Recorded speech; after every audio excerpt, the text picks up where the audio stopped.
They call this city Indy. Its full name, Indianapolis, Indiana, and its 887,000 residents are what make up the crossroads of America. It's a city rich in history, like the Soldiers and Sailors Monument, or the sacred racing home known as the Brickyard, Indianapolis Motor Speedway. But today, the best kart racers in America look to make their own history at Newcastle Motorsports Park. It's the Indiana Grand Prix, and it's here on Kart Chaser. Welcome everyone to today's coverage once more. I'm Justin Prince, alongside me is Nate Dean. Grace Orbeck will be down on pit road. Nate, there's a lot to talk about when it comes to today. But first things first, it's time to remember where we are. It's time for the kart class track preview. Newcastle Motorsports Park is the stage, 1 mile in length, and one of the marquee tracks in the United States. 16 corners is what greets these drivers here today, and many passing opportunities. Turn 1 at the end of a long 1,000-foot straightaway is the main place we're going to see a ton of overtakes. Same with turn 5 and turn 8, cell tower corner. Wait for a late lunge. Turn 11 if you're feeling lucky into green. 13 scoreboard, and 15 a last late ditch effort into I-70. A lot of places to make passes here at Newcastle, and usually we see all 16 corners as a passing opportunity. As we see, welcome to Spiceland, welcome to round 2 of the United States Pro Kart Series here at Newcastle, Indiana. Justin. It's going to be a fun day, just about 40 miles from the heart of Indianapolis, Indiana today. In turn, these drivers are going to get themselves ready for what will surely be some intense fighting. We have multiple different finals on the docket, hundreds of drivers who made their way to this racetrack this weekend, Nate. Yeah, and like you said, some of the best drivers in the United States ready to do battle on what is a drying racetrack here at Newcastle Motorsports Park. It's going to be tricky for them to navigate this morning. Surely will be here for what is expected to be a battleground throughout the course of the weekend. So as these drivers get prepared to go to battle, it's going to be interesting from start to finish. Who takes home the hardware, who charges up to the field. There's a lot at stake today for the standings. There's a lot at stake for the drivers. On that note, let's get ready to send it down towards trackside, because today these competitors look to get set to go. It's time for those at this facility. We asked if you were able to please rise and remove your caps for today's playing the national anthem, performed by recording artist Mandy Goldman. Oh, say, can you see by the dawn's early light what so proudly we hailed at the twilight's last gleaming, whose broad stripes and bright stars through the perilous fight o'er the ramparts we watched were so gallantly streaming, and the rocket's red glare, the bombs bursting in air, gave proof through the night that our flag was still there. Oh, say, does that star-spangled banner yet wave o'er the land of the free and the home of the brave?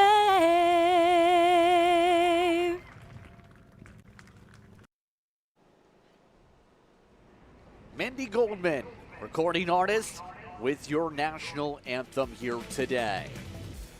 That leaves us with a few minutes before we go racing. There's so much to consider when it comes to your fields. But of course, here's a look at your schedule. In a few moments, it'll be the Micro Swifts, followed by the KA100 Juniors. Then the big crowd of KA100 Seniors will hit the racetrack by 10:44-ish estimated time. Then the Mini Swifts, followed by the Shifter Master and Supermaster. Then it'll be X30 Junior, and then we'll shuffle to the KA100 Master and Supermaster. And then the Pro Show drivers will go and add a few more laps to their counts when they go racing by about 12:50 p.m. Eastern Time for X30 and for the Pro Shifters. But these competitors, in the midst of their final rituals, their final discussions with coaches and teams, your keys if you want to get a victory here today at Newcastle. I mean, right now for these Micro Swift drivers, it's keeping it clean on the first lap, more so than usual with a drying track as drivers like Kip Knaus get their final messages from their team. Again, you just have to stay so vigilant of the drivers around you, of the track conditions you're going to be heading out on. Be very, very mindful of the warm-up lap and know where those puddles are, know where you can and can't go. And it's just tricky conditions. Can't state it enough here, Justin, for these micros. Absolutely, especially with how things are going to go. We already know it's been a bit of an unpredictable day for some of the drivers. There were a few different penalties that came up previously in their super heat, mind you. There were at least one driver with an unsafe re-entry, Enzo Vittorio. You had 3 drivers with accidental contact penalties that came into play that relegated Ketelski down to 4th in the super heat, but didn't have an impact for a starting grid slot. And many things to watch for in of itself for the driving itself. You see how some of the family members are watching along in the grandstands, and some of the coaches and team members to see what their teams are going to do in the TFR Micro Swifts when they get told to roll on the grid. And obviously there's a lot to think about for some of the drivers that are going to have some comeback drives, if you will. We've seen drivers looking to channel their inner Sonic, of course, this weekend and find every ring possible on the track, while others just look to keep it clean and get the track position back they started with from qualifying. Yeah, absolutely. The final moments before the thing that you've been working towards all weekend, main event action. Some drivers a lot more chilled out than others. This is all about just getting visor down, calming your nerves. All right, James Fox, let's... Some drivers are more chill than others. Like I said, Justin, he's ready to go. I mean, I don't know why you go 6-7, but I guess you do right now. You're from 13th. I don't understand the correlation between the position or not, but still, some of these drivers here, like we've seen Trayson Sanders, you had Darius Oremba, amongst some of the drivers that are going to have to charge up. A lot of fast drivers that have showed speed at least 1 or 2 of the heat races, not in the best track position. So how do you try and find the way to swiftly get your way through the field without losing time trying to battle from going back to front? Yeah, I mean, it's tough. It's for a lot of these drivers, it's going to be all or nothing, making their way through the field here with, like we said, a damp line on the inside of a lot of these corners. It'll be interesting to see how much it changes throughout the race and what Francisco can do from that front row alongside Ketelski. Karts are rolling for the first main event of the day. Micro Swift going to be the guinea pigs for racing action here on what will be a tricky conditions track. And Francisco already going off. He needs to get that going. I believe cadets are able to have assistance from USPKS officials. They will get that rolling and into his cart. Thankfully, that shouldn't be a DNF, and he will get going again, but that is a big scare for the Francisco camp. Already off track to start as they'll warm up. He was set to be your pole sitter. We'll see if he can get there. Jack Ketelski second, Bryson Barnett and Braxton Shipwood were amongst the top 4 in heat points. Dusty Strayer inside the top 5 Nate. Yeah, Strayer looking to get a win on his new team. Brzezowski alongside a whole other. These are the drivers starting from the outside of the top 10. Trey Sanders, a driver who should be quick, and watch for him to make his way through the field. Same too with 17th Bo Wyatt for Team Bennett. Check out those two as the race goes on in your final 4 rows of the grid. Into the tram lines they will go. Hopefully for Francisco, he's able to retake that spot. Coming out of I-70, I don't think he will, Justin. A driver who is set to start on pole or the outside pole is going to be challenging his way to the front of the field. I don't know if you're allowed to do that late. However, that's not for us to decide.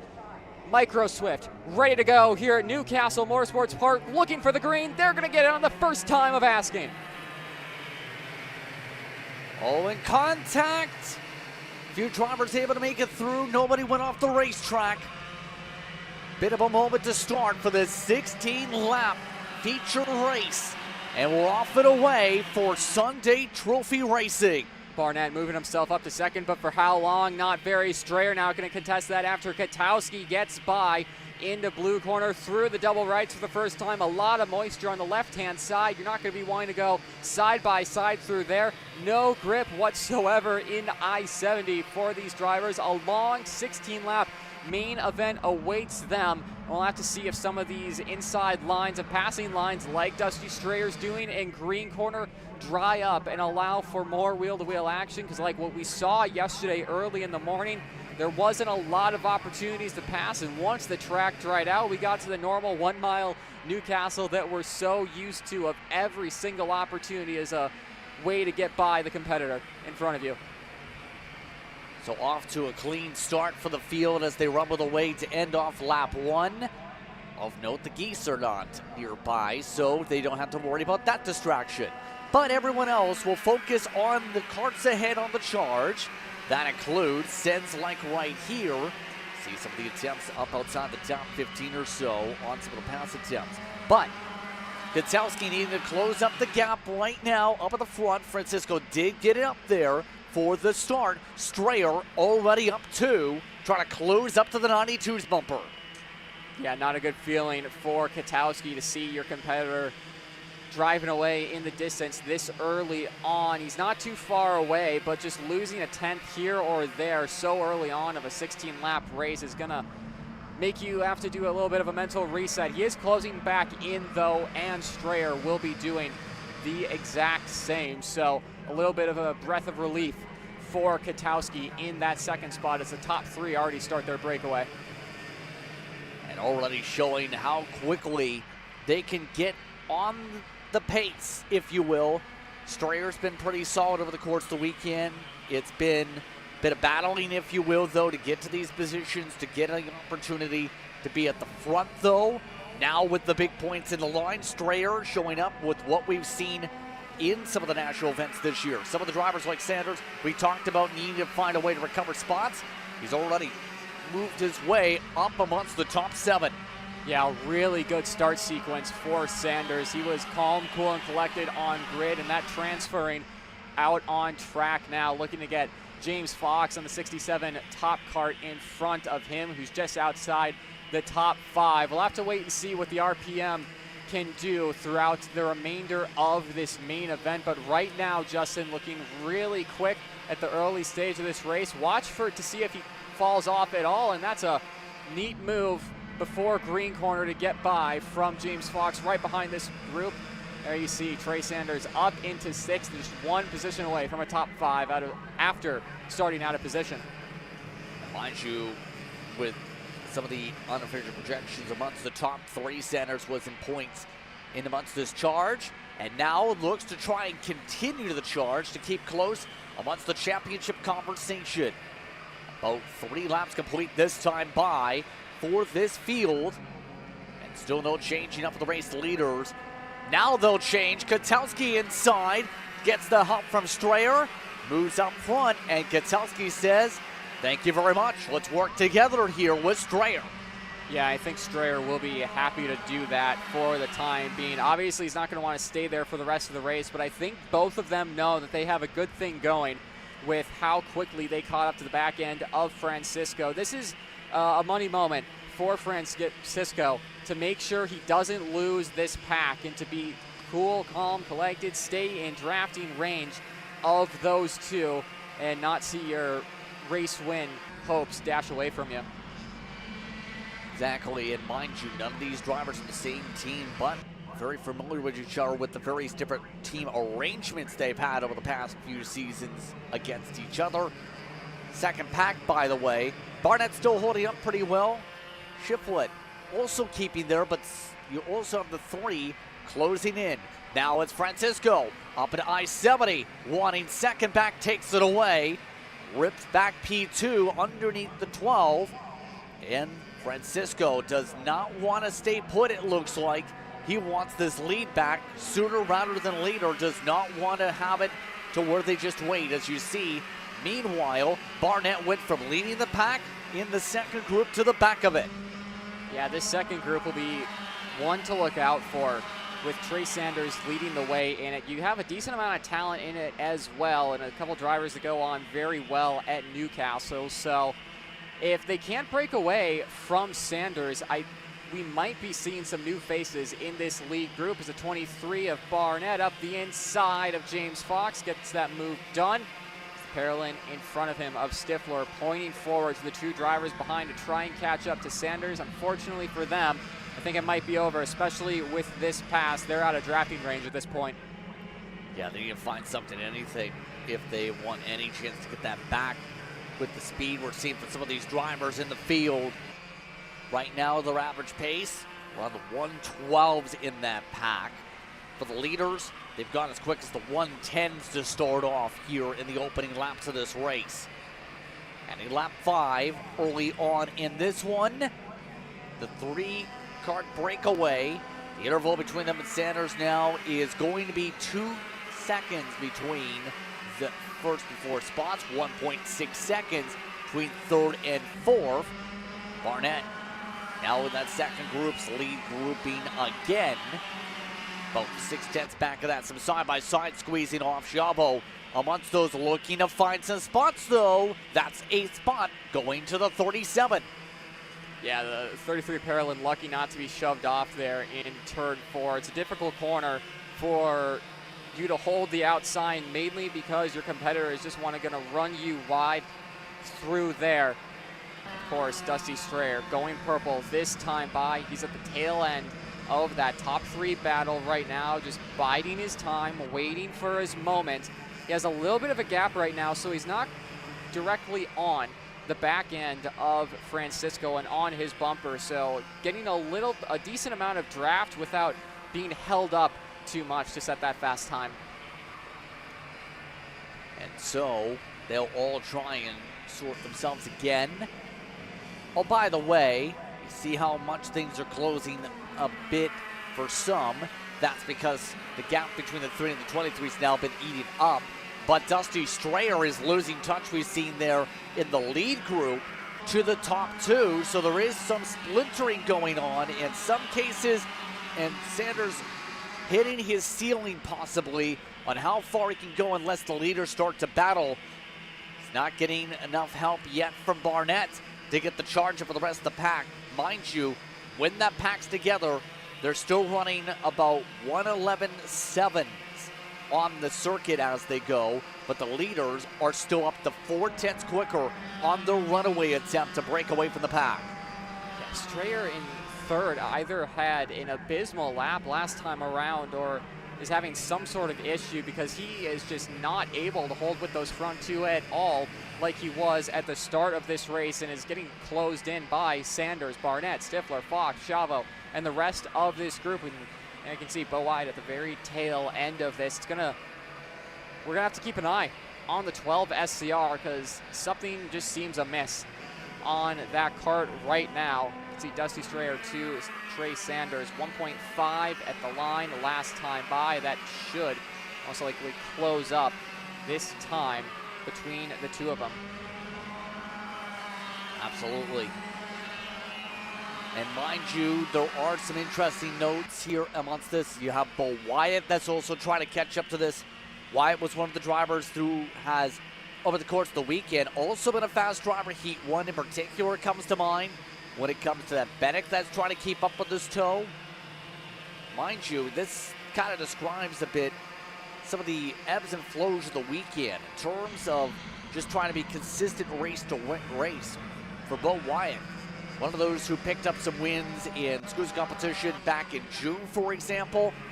Just trying to fight to get past 9th position in this train right behind Giavo. Looking maybe to the outside, doesn't get the outside working there. Yeah, tune up to Strayer, so be interesting to see if they put all these differences aside for a little bit. I don't think they will, because it is only one cart. It's not for the race lead. Giavo looking up the inside of James Fox on his top cart. Will get that move done and move the CRG up a spot. Took it pretty swiftly, if you will, once again for the blue machine. All that's to say, Dusty Strayer has, with all this, Mention falling back now into the clutch of the pack. Sanders taking advantage of this, moves up to third, and now, charge attempt is back on with the 3 as his leader, and Strayer missing corners. Strayer's cart just is not responding to what he wants it to do. He's fighting that SCR machine hard throughout the corners, and Barnett going to take full advantage of that. I think it looks like they just went amiss on the setup, or something has moved or come loose on the rear or front end of that cart, because this doesn't look like Dusty Strayer. It's not the driving we expect from him, so it'd be interesting to see what happened to that cart, if it was driving mistakes, if it is actually the cart itself, but really uncharacteristic and really unfortunate for Dusty, who was looking so strong this weekend at the start of this race. Yeah, we've seen him in some cases over the course of the weekend have very loose-looking cart at times. Wyatt making a move behind him. But now, just see how much the attacks are on. People wanting to make moves pretty quickly on that 12. Just lost ground with Wyatt taking some pokes through 3 up to 4. Now they work the blue corner. No changes this time. No major sends up against the 12. But the 12 just got passed regardless the next corner by Wyatt. Yeah, Bo Wyatt wasting absolutely no time to close in to the drivers in front of him. Every single position matters when it comes to the championship points, and he knows that, trying to take full advantage right now. Speaking of trying to take full advantage, Barnett on the back end of Sanders looking for a way by. He needs a few extra tenths, I think, per lap to try and close in to Sanders, but I mean, for the RPM driver, he's been one of the fastest in 2026. It's a hard task to get by him, and Barnett, though, he's definitely up for the challenge right now. And Sanders looking to try and make sure he holds on amongst the top 3 celebrations. The top 5 still heating up as well amongst those in that conversation for the hardwares. Wyatt in that 5th position, poke underneath Barnett, gets back in line, now takes the poke this time through 3, gets the run up the inside. Now Wyatt up in the top 5 and top 4. Strayer gets back into it at the very least with the swoop back. And Wyatt is your biggest mover. Now is up about 13 spots here today. Yeah, it doesn't look like he's done either. Still pushing to catch Trey Sanders right in front of him. And again, it's been Bennett versus RPM all season long. And it comes to the Swift divisions, both micro and mini, and of course you throw in Katowski in the micro categories on that TKG barrel art, throwing a wrench in the mix of what has been a thrilling battle, not only in USPCast, but in other series across the nation in 2026, just adding to the storyline this weekend. Coming up to about 5 laps to go, this time by completing 11 at the stripe, by the way. Sanders and Co. still about 3.5, 4 seconds behind. Some of the drivers now just trying to think about where they want to be position-wise. Giavo making some moves. Barnett gets moved back again. There's only so much you can do when it comes to the speed of the leaders being right now upwards of 0.5 second to 4 tenths quicker per lap. They've just been that rapid here in this one. And if anything, does Sanders start to play a bit of defense maybe, because Wyatt is a rocket ship at times here. He's been running similar pace to the leaders at times and is one of the fastest karts in pack number 2. I'll tell you what happens if Sanders starts to play defense. He's getting put off by Wyatt or another driver in the pack on lap 12 of 16, with you still having a chance at getting up to the leaders. If they start to battle, you cannot run that risk. No one comes to Newcastle at once. Yeah, third's pretty good for me. Everyone wants to get that win. Those three drivers know that. They need to at least put their head down. Penalty, though, for Kart 27, avoidable contact further down in the field there, Justin. Grant Heckman is that driver that would be involved in that. Was running about 11th at the time. That would add to some of the avoidable contact penalties we've seen a couple times over the course of the weekend. Zaremba just behind him at 12, by the way.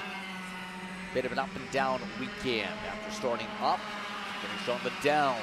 See the gap about 4.3 seconds between second and third, though more importantly, right now it is not going down. In fact, Francisco set the fastest lap last time by, and Wyatt wants to go as Strayer does. Sanders gets moved back, Strayer now back to fourth, and Sanders down to fifth spot at the back into the top five. Yeah, Wyatt's been seeing absolutely no progress made towards the front pack. Sanders up the inside, failed move on Strayer. Chavo might have a chance on him into scoreboard, unable to do anything with it. This is when Wyatt and Strayer need to take this little bit of a gap and try and run away with it, because really, if something happens to the leaders of Katowski and Francisco, if one of them has a penalty or both of them have pushbacks, whatever, you guys are in a transfer spot to maybe get into second or take away a race win, depending on what happens. 3 laps to go, head down and push away from Sanders and co. It's a tall order. It's probably not going to happen, but at this stage, you at least need to try. Got to do something here. Half a second picked up again by the leaders compared to the second pack. Wyatt staying nice and smooth on his charges. Average about a tenth off the leaders of the past 3-5 laps or so for the 51 here on the biggest mover attempts. Sanders went up 6, mind you, to get to the top 5. Chavo, who ran at 6 last time by, is amongst those in this pack, also is a +9 here over the course of this race. There are notables outside of the lead group. Taro, who we talked about one of the penalties from before today, in 16th is a +9 also. But now you see the field staying bumper to bumper. Coming up to a couple laps to go. Nobody making the shuffles yet, Nate, to go around. And let's find out what the interval is this time. Right now, need a big-time battle for the race lead again. The battle is on. It's time to go racing for the lead as Francisco to the lead. And Francisco saw sticks in the air that time across the stripe and decided to go on Katowski, and already starting to defend. They have to be careful because they keep doing this for the next 2 laps as Katowski gets on by. You might bring Wyatt and co. into this. 4.7 seconds was the gap last time by. I wouldn't be surprised if they lost somewhere between 0.3, maybe half a second in that exchange. They didn't hold each other up too much, but once we get to the last lap and once Francisco gets to the back end of that TKG barrel art in front of them, they're going to start to battle even more. There's confirmation. 4.7 seconds is the margin between what was Katowski last time across the line when he was second. Of course, he's retaken the lead. And Bo Wyatt. In a few moments' time, we'll see how much that closed in. I don't know if it's enough for third, fourth, and fifth to close in for this battle for the lead. We're going to find out. 1 mile to go to decide who's going to win the Indiana Grand Prix for the Micro Swifts. White flag in the air, Katowski to the low side. Katowski trying to hold on in front of Francisco. Back and forth they go here in the second round of the season. Francisco trying to set something up with the draft. The gap distance still 4 seconds between second and third. Last time by the stripe. Francisco looking for the setup. Looking to the inside for a moment. Katowski gets the blend back coming out, and they go back single file. Katowski got a little bit of a shove from Francisco there. He's not going to be too happy with that. Defends ever so slightly into cell tower. Both of them know that second group might be coming. They both look over side by side. Francisco retakes the race lead, defending into green corner. Katowski gonna try the over-under. He gets to the outside lane, into scoreboard, clears them before the apex. Back and forth we go. Katowski hugs the inside. This time to scoreboard. Now it's Francisco back to the inside. Now we'll punt to the outside. Now punts to the left side of his racetrack, coming up to I-70. This time through the swoop attempt by Katowski. Tries to get the cut. Does. Side by side they go again. Katowski gets in front. Francisco now looks for the draft. Now Katowski tries to hug the middle. Spin in the background. A drag race in front. Francisco got the edge of the stripe by 1/1000 of a second. It's Francisco who gets it. It almost looked like the wrong move from Francisco to defend into I-70, but by the slimmest of margins, Tristan Francisco wins it in Micro Swift. The RPM dominance in the Swift categories continue in 2026 as the rest of the field make their way through. Give it to Tristan Francisco, Jack Katowski, Trey Saunders, Bo Wyatt, Dusty Strayer, your top five. Franco Schiavo, Bryson, Barnett, Braxton Shiflett, James Fox, Grant Heckman with that penalty, your provisional top 10 in Micro. A wild run once again to the line. Remember, Heckman had an avoidable contact, so that may potentially open the door for the 33. But Francisco in a drag race, getting the edge today. Look at the celebration below Grace. They are pumped up for him. Congrats. Ready?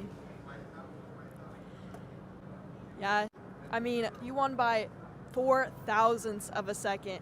But first I want to talk about, formation lap out there. You had a pretty scary moment right before you even started the race. Can you tell me what you were thinking? When I came and I spun out here, I tried pushing the cart out, but then a marshal helped me, so I like to thank him. And after that, I just wanted to push him and then last lap battle. That was it. And what were you thinking on that last lap going down to the line and it was neck and neck? What were you thinking? I thought I lost because it looked like he was in front of me, but I guess I won. And who do you have to thank for this win today? I'd like to thank my dad, my mom, my grandparents, RPM, yeah. Congrats. And Nitro. Congratulations. Thank you. Very pumped up down trackside, to say the very least, in TFR Micro Swift class.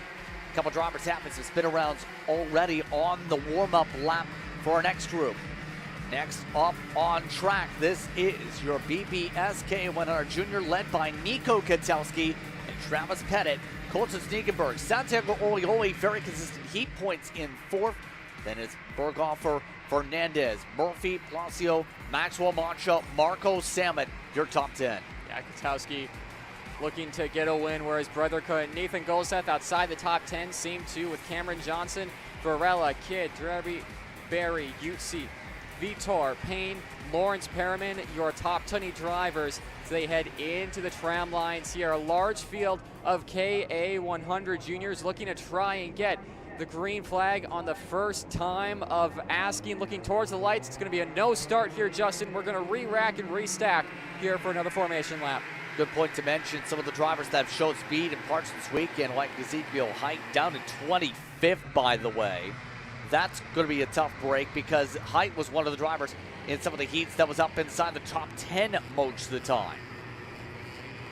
I mean, we're going to have to keep an eye on him, of course, to make his way through the field here.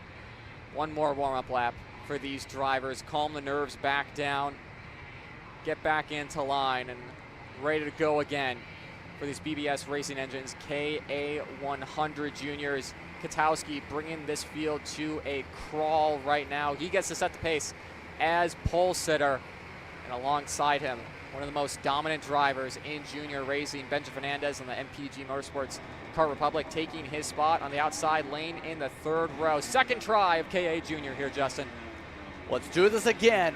We're happy to have you with us for today's coverage here on Kart Chaser USPKS Racing.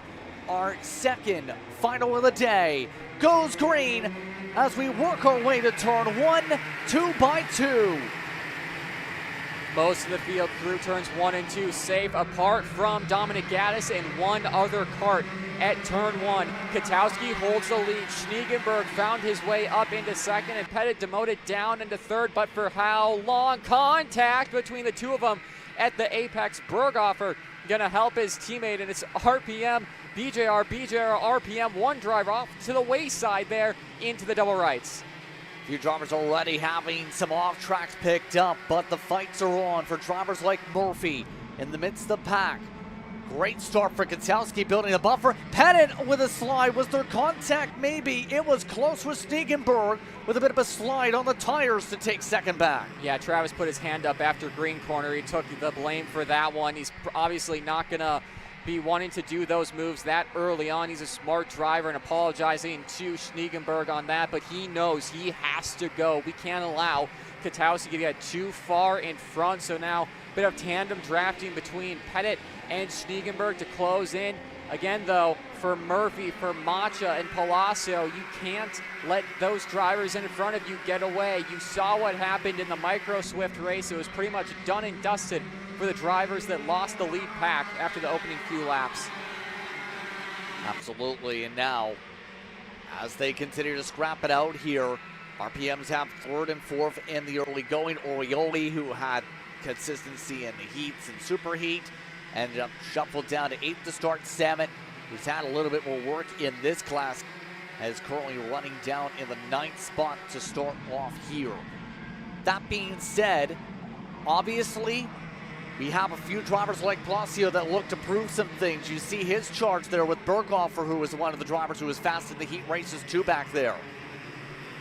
Yeah, a lot of drivers who have shown pace who didn't have luck during either the heat races or the super heats is back up front. Pettit has closed the 0.3 of a second margin to Katowski in front. They will go bumper to bumper down the straightaway. No moves being made. The same games will be played, though, that we saw in Micro Swift. Don't race each other. Build a gap and make it a 3-kart battle for the win instead of potentially 6, or if we get a third group into their 10-plus karts. Absolutely. Right now, the fastest lap, by the way, set by Pettit. That was in the 109 flats. By the way, you know how big that pace was compared to what the second pack is doing? They were 1 second quicker with what they're doing right now. So they are doing the smart thing. Potentially, yes, it's a little bit more calm, but back here, they are fighting and not really thinking about time in of itself. You have drivers like Macha, you have drivers like Kidd in the conversation, you have Goldset dropping tires. Everybody using up their stuff here in the fight. 1.4 seconds was the gap previously, and Murphy just got bounced around again. Palacio's already built up a near 1 second gap alone on Murphy. Darren Kidd got a shove into I-70 from Orioli and a couple drivers behind. Didn't think he was going to make the corner, but he did. He loses a few positions. There's Utsi going up the inside, defending position. Further back in the pack, Benja Fernandez, Cameron Johnson, a couple drivers we expected to move their way up the field as well. Struggling in the mid-pack. Colton Schniegenberg and Palacio, 2 second gap between the first and the second pack as things stand. There you see Orioli and Macha and an angry group of KA juniors, along with Travis Pettit's teammates of Callan Berghofer and Marco Samet, not too far behind them, probably out of contention for a race lead, for a race win, already on lap 4 of 18, with just how far back they have fallen on these opening couple of laps after battling so hard. But still, points up for grabs. Samet of the inside of Golseth. Samet making the way through here, and mind you, we haven't touched too much upon this with K100 Junior side of things. Pettit with the unofficial points tallies, battling with Katowski for the championship. Those two already looking to try and establish themselves in this part of the series. Doing so already by maintaining the track position. Some of the others here, this train goes far back though in comparison. There's a lot that can happen for the rest of the top 10 of the conversation for that part of the championship. This train goes as far back as 17th. Yeah, it's a massive battle there. As you can see, not as bright and sunny as it was yesterday for superheat. 70 degrees ambient, only 81 degrees for the track temp. It's going to take a few laps for this MG rubber to get into a comfortable zone for these drivers to work with, and it's going to really reward those drivers who are able to work on a cold tire for those opening couple of laps to make their way through a field, and it's going to make those first couple laps even more dangerous in terms of not losing the lead. 881 avoidable contact penalty for him coming through from US PKS stewards, but still, looking on screen here, Marco Samet and Nathan Gulseth continuing to try and work away to catch up to the Hoach driver development pilot of Darren Gidd. Tanya now having to deal with a penalty potentially to think about for post-race. As Varela amongst those, able to make some passes back there in amongst the third pack. Orioli, new fastest lap in Group 2. They're starting to finally get the rhythm going in amongst some of those in this pack. You see some of them syncing up. A lot of the drivers turned laps up to 3.5 seconds, 3 to 5/10 should say, quicker than your leader. So these drivers now are getting something together now that they're cooperating in this KA100 Junior package and sorting themselves out. And for Orioli, mind you, he was one of the drivers that was fast previously at Trackhouse. Been so quiet this weekend. He sees Murphy change in front, but that Orioli machine has had to fight a lot just to be in this conversation. There he goes to fall behind the hot hand. Yeah, Orioli going in front of Palacio there. It'll be interesting to see what Orioli and Palacio do with Murphy. I think at this stage, Palacio in front and Orioli pushing is a really strong combo. And I think Murphy tail-ending that trio is probably the fastest formation they have right now, because Tristan Murphy just doesn't seem as consistent on the wheel as the drivers in front of him right now. But we'll have to wait and see. Really looking a lot smoother at this stage, but struggling a little bit in the double rights. The two drivers will see any sort of mistake from the RPM and take it the second they lay their eyes on it to try and close in to the drivers in front. Because, I mean, yeah, they're running their race right now trying to spot apexes, but out of the corner of their eyes, and once they come out of corners, they are absolutely spotting lap by lap where the leaders are, and if they see themselves holding or gaining a little bit, they know they gotta go. Absolutely, and a top 5 is at stake here for these drivers in this pack in the big picture overall. So now, as that's being said, we're quickly approaching halfway. A couple laps from now, 7 complete. We have an avoidable contact penalty, that time going against Robert Lash. Lash, one of the drivers that's fighting in the mid-pack, around 30th at the moment. Snegenberg, new fast lap the leaders after slowing down, picked it back up, but they're starting to hit towards the ceiling possibly on the pace. 107.6 was the faster lap there. The consistent marks are into the 7s for just about everybody. You see the distance still 3.1 seconds between 3rd and 4th. Yeah, with almost 10 laps to go, at least once we get across the stripe next time by. It's a tall order, absolutely. That's a lot of time to make up in only 10 laps. It's doable though. Once 3 karts start to battle for a lap and a half, you might lose a 1.5 seconds or so. So there's your time for you. You just need to find a couple of good laps if you're Murphy, Orioli, and Palacio, and you are right in the mix for a race win. Indeed, and right now you see nothing doing in terms of any movement between them. The gap, I think, went down even more to 2.8. See Murphy set a personal best last time. He jumped up to the 6s himself last time by at the stripe. So Murphy's pace is increasing. It wasn't the fastest because Fernandez went up to 3s, down in 11th. So with that being said, they are really in sync, and Orioli seems to be a really solid pusher, coming off a top 10 for the last time they appeared in USPKS competition. Palacio, of course, we mentioned with the Forza Racing partnership over in Europe, taking part with RPG on the US side to stay on the same OTK aligned chassis. Look at the speed march too. Orioli also in the 6s. The pace increasing by 0.2 on the spread over the past 4 laps.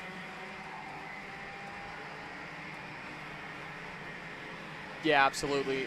There, Justin, halfway to go. This time it was 2.8. Last time across the stripe before the fine between those groups. Now to 2.6. And mind you, top 5 is the podium, remember. Remember the celebrations from previous. Confirm that with some of the members. Now, that being said here, obviously you want a trophy to end off your day. In terms of this, do you want to take the risk eventually for this? Obviously later on, if there's a spot at hand. But the gap right now is still 2.6. They get within about a second. It gets interesting, remember, Nate. They have to do this the rest of the way if they want to fight with about a couple laps to go. It's the calm before the storm. Yeah, and if you're Schniegenberg in 3rd right now, you're looking behind you and getting a bit of a sinking feeling, seeing carts get slowly closer and closer towards your rear bumper.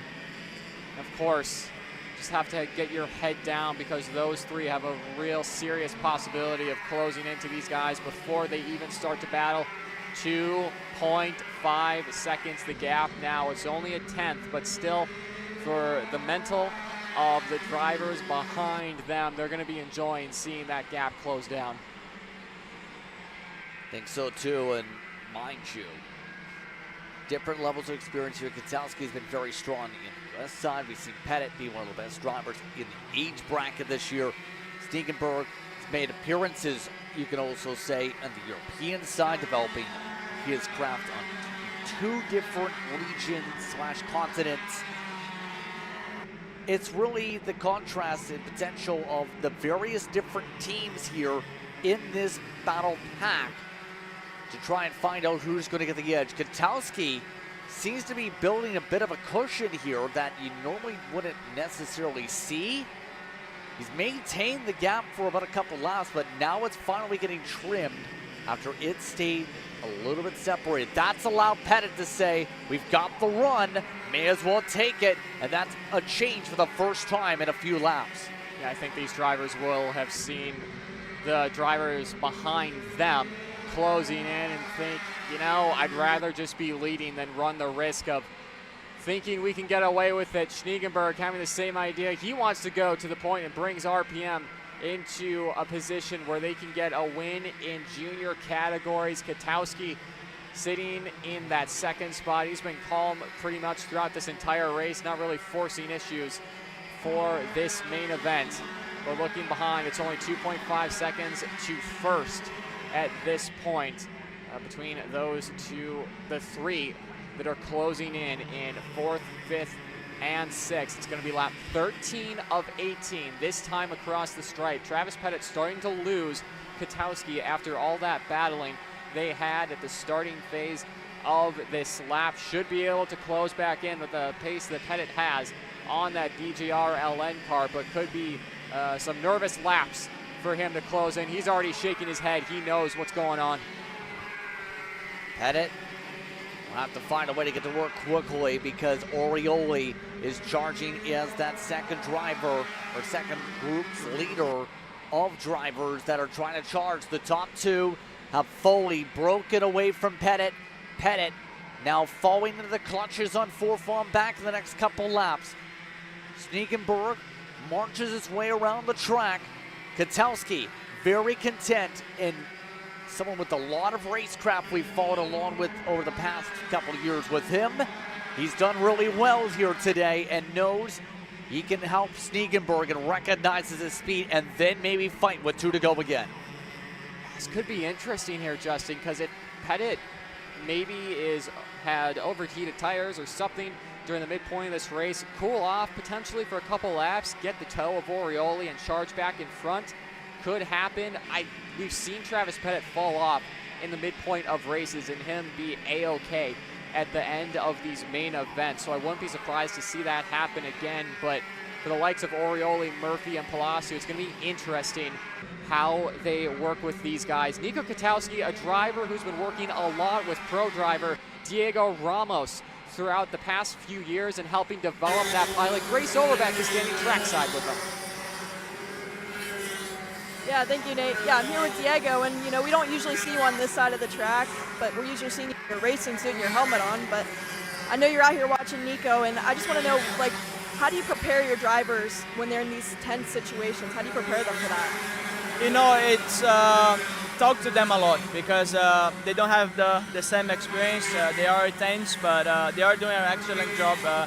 Say Jack as well is smart, but he lost by like nothing, like a hair, but he did a good race. And yeah, Nico is driving really good now. He's smart as well, and we see Kay is always tough because of the straight line. But yeah, I always try to speak to them and leave them calm, you know, like so they can have the best decision in the race. But to be honest, it's harder when I'm outside than when I'm driving.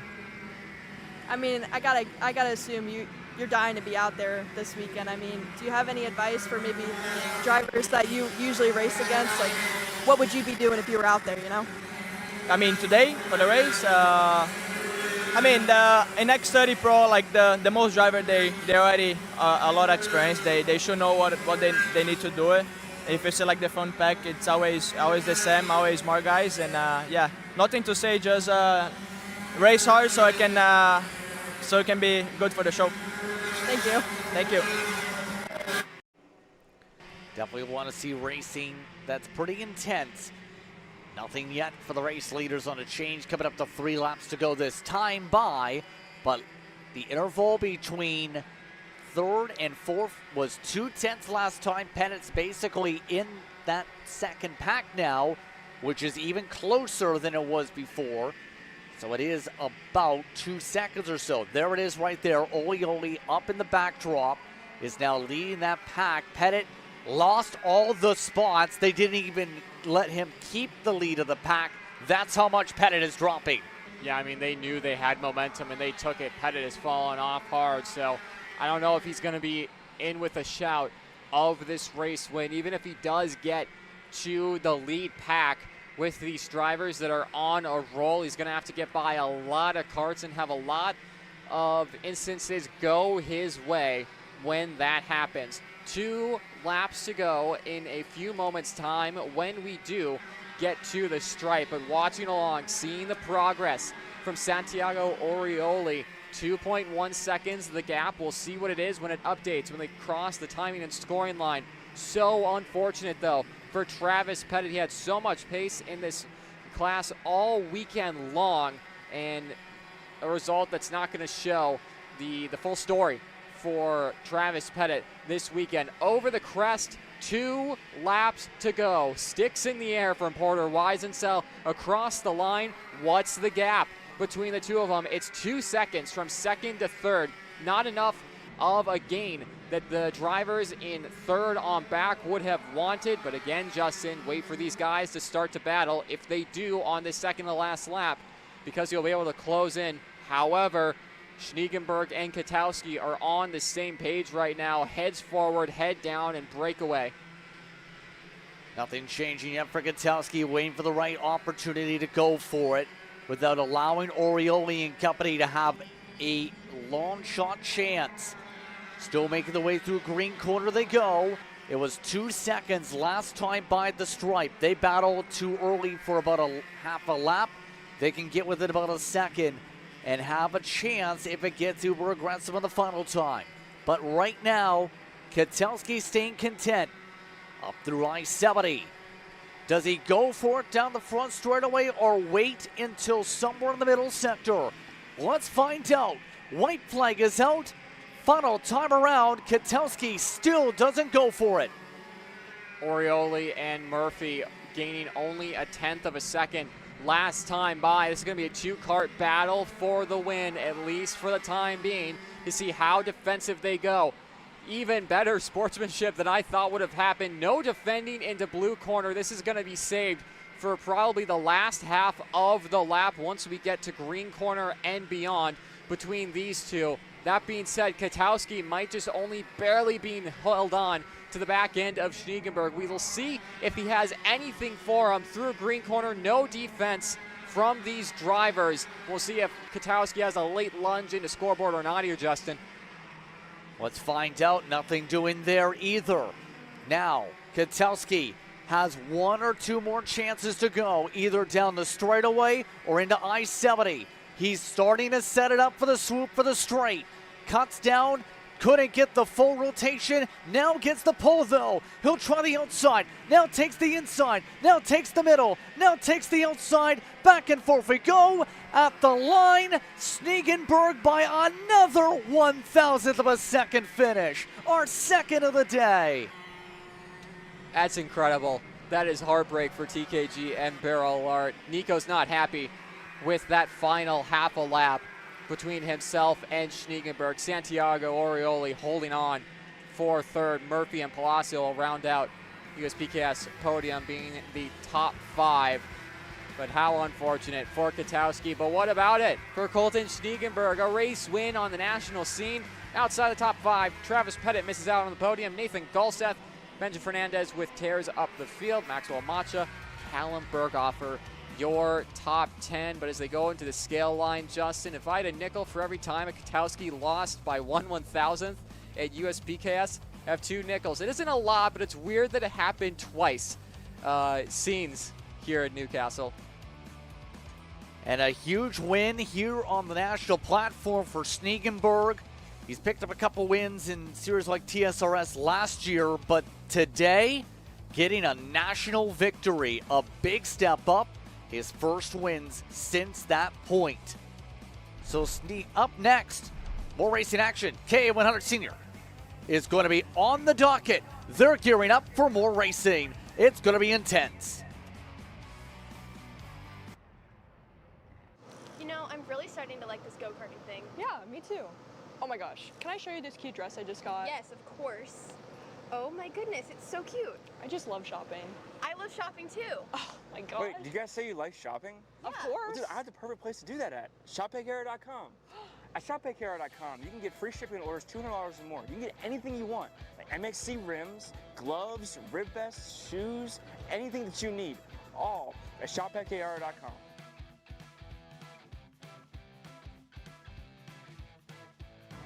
Who is he talking to? No idea. But we're gonna have to check it out. Sounds like a great deal. Sure does.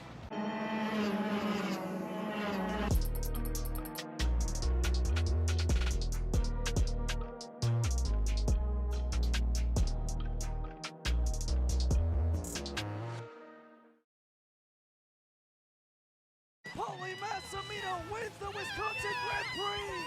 James Overbeck on start number 2 gets win number 1 in OKN Stars. On track or off, Brandon Jarsekrak Racing delivers elite performance. Led by 4-time Pro National Champion Brandon Jarsekrak, our team masters driver coaching, data-driven analysis, and mechanical precision at every national event. Contact us today at BrandonJarsekrakracing.com.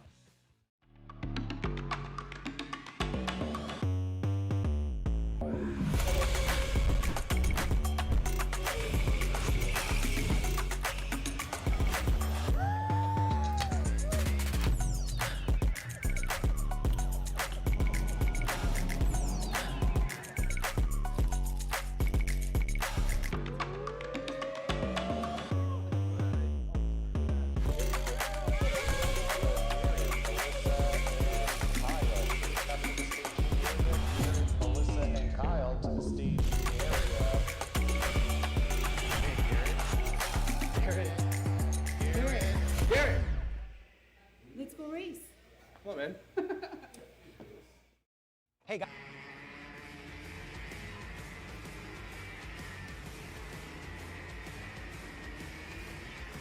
Back to racing, here we go. BJRKA 100 Senior, Paulie Massimino, James Overbeck ready to lead this field. BJR 1-2 with Gassi, Lee, Garzone, Myers, and Malquit, followed by Rubio, Wenko, and Weiland. Isambard and Lemke are part of the top 10. It can go either way with any way amongst those top 10, even top 12. Yeah, Rodriguez, Cade McQueen on the 6th row. Derek Wargo, Frankie Aidaveo, Ryan Rafa, Anthony Rivera, Juan Paramo, Mick Gabriel, Charles Roque inside the top 20, and Victor De Alencar, 20 drivers inside of those starting spots for KA100 Senior. We'll see if we get them all gridded up and lined up for the first time here, Justin. Let's find out his last adjustments for Massimino and his line, and in this class, he has been a rocket ship. Taking a very slow approach for the start zone. They all rumble at the back. At the front they go. We're underway for K100 Senior. All the drivers missing the puddle on the exit of the exit curb in turn 1.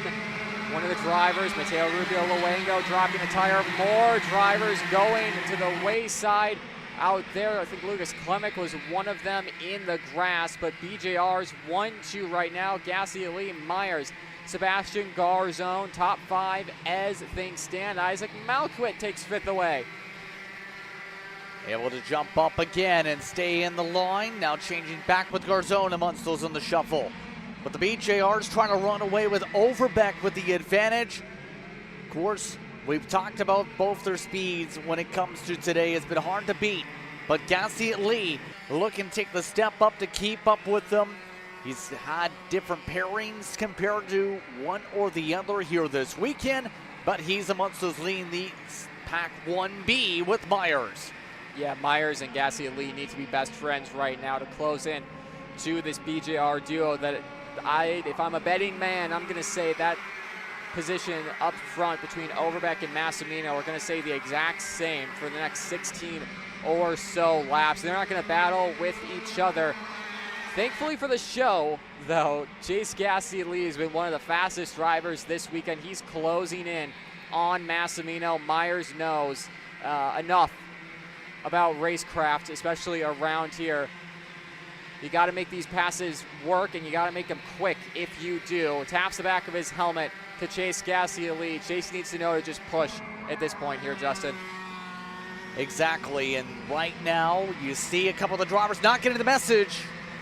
Well, what were you saying about trying to work together? Well, Garzone says, you know what, I'd rather just send it. Thank you very much. He ends up bringing Malquit with them, and they want to say, you know what, let's lead the pack ourselves, I guess. I mean, I think a couple of these drivers are going to be a little annoyed because we saw this exact same thing happen for 2 races, and now we're just, if you're the drivers behind, you're allowing the BJRs to drive off into the distance. I don't know what the point of making these silly moves so early on in the races. You're allowing the race leaders to go away. We've seen no pack so far close up to the race lead, and especially when it's Overbeck and Massimino, 2 of the best drivers in KA100 competition, 2 of the best drivers in America. You're gifting them this race win. I don't really understand it. That being said, though, Myers seems like he's closing in. Garzone with a shove, Gassi Lee going wide. Gassi Lee going nearly to the grass there. That almost looked like it digged into the curbing just about for a moment from the inside, but they're able to survive and make their way through. Myers has closed the gap just about up to the top 2, though. So it looks like AJ Myers, the Magic Man, has won a championship in this class digging. Here's what happened here, though. And yeah, he actually got underneath the right rear tire of Garzone. Yeah, it wasn't anywhere near enough alongside. Then you can see the front left of his bumper getting caught in between the wheel well, per se, in car racing terms, getting stuck behind the tire and the spindle there for Chase Gassi Lee, and him falling well down the order because of it. Back up front, though, Caden McQueen is charging from a couple spots back from what we see on screen. You can see the Sodi Kart 4 or so positions back from AJ Myers. There is Caden McQueen. Alan Isambard and Sebastian Garzone for company in front of him. Keep an eye out on McQueen. And how about this move from Alan Isambard into I-70? McQueen's going to try and go through on the Orsalon. It's close between the 2 of them. Unable to get it done before green corner. Don't count out Max Weiland either. Him and AJ Myers have been very similar on pace this weekend. So if what we're seeing from AJ is true, we're going to be seeing the same pace from Max Weiland. It's just going to require finding the right position to make passes right now in the case of Isambard. Right now, right behind Garzone. Completing a lap for this time through. Now, Myers has a buddy. This time it's Malquit this time. Right height difference big. All while McQueen shuffles their way through. Able to get Garzone on the help. Wyman got the fastest lap and then got into a heavy battle into turn one. Didn't really get the chance to capitalize on the passes in front though. McQueen now leads the second main group. Really the third one on the racetrack. And curious in terms of this thought process, what some of the drivers are going to do in terms of maybe what else they can do to find a little bit of speed. We talked, for example, a switch up in the front. Malquit is now up in third. Some of the drivers have various different driver heights. A majority of those in this third pack have similar heights. Those like Myers and Malquit are two different heights by massive differences of heads by about a full head. Yeah, I mean, AJ is not going to get as much of a draft with Isaac in front of him, with Isaac just punching a much smaller hole in the air. It's forcing AJ to get as low as he possibly can. Even when AJ is tucking, he is still taller than Isaac Malquit in front of him. Yeah, and compare that to the others where it's about equal footing, as we've seen McQueen and Garzone, where there's similar heights in the carts, maybe a little bit taller for Garzone. Differences do pop up. It's about near a second between Massimino and Malquit, though. They are just about within draft range. They're maybe in a little bit range to get the lot bit of pace, but it requires them to still hold on to said draft. Rodriguez, now purple lap, by the way, in the BJR cap, so it continues BJR speed domination. That in mind here, track temp, it's about near 20 degrees lower than it's been over the course of the weekend. It's not really misting, if you will, yet. Humidity at the very least has dropped. It's still expected to get hotter in the temps air-wise, though. There's a heat advisory right now for after 12 o'clock. Yeah, it's going to get really hot at the end of the day, especially for those pro main events. Back on track, 7 of 18. We're nearing that halfway mark for these BJR KA100 senior drivers, and it's not only a class headlined by BJR and sponsored, but it's one that's being dominated thus far between Massimino and Overbeck. Have to give kudos to AJ Meyer and Isaac Malquit for just working together, head down, and for AJ to give Isaac these laps to lead, to give trust essentially to Isaac to say, you know, I trust you to give us a couple clean laps to gauge where we are, to see if we can close in. Because even if I think I'm a 10th faster or so, it's still not really worth it to make a pass on Isaac, because you never know, those OTKs in front of him, the BJRs, could fall off. And if you go back to the last race, Travis Pettit, in a few laps time, about 5 laps or so from now, fell off hard in junior. Caden McQueen, though, has caught the back end of this pack. If you're Caden McQueen, make these passes quick and as concise as you can if you want to lead this pack. I think it would be a good move for AJ and Isaac to let the Sodi Kart lead this train. It's going to be interesting if they let him do that, though. Now, right second in that train after the purple lap set last time by. The pace has been rapid for McQueen, trying to imitate maybe the other McQueen people know about, Lightning McQueen on the pace. But here he goes for the move. Malquit didn't look like he was going to fully give it at first, and that set up Myers to make the pass instead. Now it's side by side. McQueen gets moved to the back of the pack. Yeah, AJ going through there. I don't think it was a move that he really wanted to make, but for the sake of the momentum of this pack, just having to do it, not checking up too much, and Caden McQueen with a mistake there. 2 for 1 on Garzone, and Malquit getting by both of them and allowing him to lead the charge back up to AJ Myers, who has just been in this limbo, this accordion of getting close to the leaders, falling back again after losing the draft to the drivers in front. Caden McQueen is frantically pointing forward to Sebastian Garzone and Isaac Malquit behind him to try and close back into AJ so they can work with the Magic Man and fight for a win between themselves, Overbeck, and Massimino. Gap 1.7 seconds, though, between the Magic Man and Overbeck. Still, that gap did go up by about 1 second since the last check-in. That's in the span of a few laps, by the way. So it's definitely been going upward and upward in terms of what the BJRs are doing. Their average pace up in the 107.1s compared to some of those off by about a tenth when they fight. Just lap after lap, bit after bit is what you can say on the charge of McQueen at the very least. Just about as back up to Myers to see if they can work together now this time. With half a race to do this charge, we've seen gaps from this distance sometimes closed up this weekend, not with the BJRs. Half of the race to go. Right now, Myers pressing down with the cross flags in the air. Yeah, I mean, we still have a lot of time left to go, so we could see a potential BJR fall off, maybe another driver get into this pack of four that's on screen now to shake things up, allow them to progress their way up the field. Doesn't seem like there's anyone really right now. Weiland was quick at the start, same too with Isenbard. They've fallen back, and now McQueen to the lead of this pack. And really, they just got to stay in this formation for a little bit longer. Never mind. Sebastian Garzone goes through on AJ Myers, who just points forward. I mean, there seems like there's two drivers in this pack right now. Drivers that want to race for the win, and drivers who want to race for fourth. It doesn't make a lot of sense to me. I mean, some want the podium, some want the top step of it, right? But there's only so much in that discussion point you can say where, I mean, the preference, at least to me, is get to the lead. You can't just wave the white flag in lap 10. It's an 18-lap race. Yeah, I mean, we've talked about it enough. I've stood on my soapbox about racing early at the start of this. Isaac Malkout is going to go through on AJ Myers.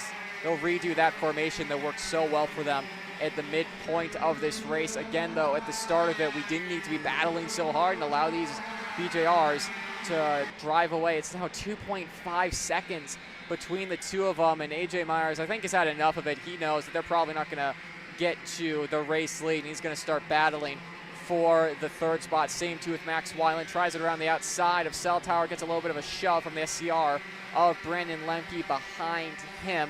Unfortunate for these drivers, especially with all the pace that they've shown, but I mean, the Massimino and Overbeck, the BJR duo, have been so strong thus far. I wouldn't be surprised to see them only start to battle once we go to the white flag lap. This is something they absolutely would have coordinated beforehand and is working a treat for them on lap 11. Absolutely. McQueen doing his best, coming up to lap 12. Max Weiland, by the way, at the very least, has caught back into the group. Brandon Lemke, we haven't even touched upon too much here today, was running up there also for a quick moment amongst the top 10 drivers. We've had a couple DNFs as the run has gone on. We've noticed a couple drivers off the racetrack. That includes Mech. You've also had drivers like Barron, like Din lose laps, like Rookie. A few competitors that have fallen to the wayside or at least have lost the lead lap as we've gone in. This track in of itself, when it comes to the full race, it takes a lot out of the driver. It takes a lot with the life of the tires to make sure you maintain. So far, it just, right now, the fall-off difference still is looking relatively stable for McQueen. He's got the best average out of anybody, and he'd still be top 3 in the points exiting today. Yeah, it'd still be a good points haul for Caden. 100 points back, not ideal at the second round of the championship.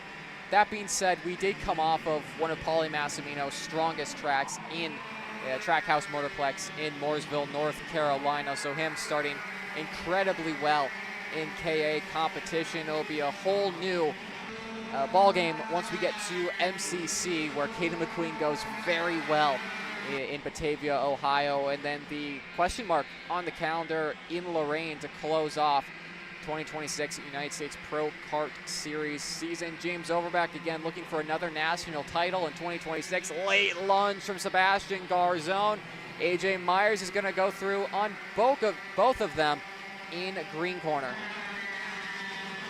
And again, not staying stable And that may change things up with those points totals once again. Say the very minimum. Now, as they all fight again, look at this. It's become a traffic jam. It's like driving I-70 in amongst itself all of a sudden. Myers again to the inside of McQueen. Nearly taken 3 wide. There goes Mountquit. There goes some sense. Roberto Lenko jumping into the conversation. Where did he come from? He was at the back of the top 10 a moment ago and is now up to the front of it. Weiland is up there also. Garzone, Gafera has joined the touch as well. Yeah, Isaac Malquit leading this battle for fourth, mind you, between Garzone behind McQueen. That's getting a little spicy between himself and Chase Gassia-Lee, who's made his way back up into this pack.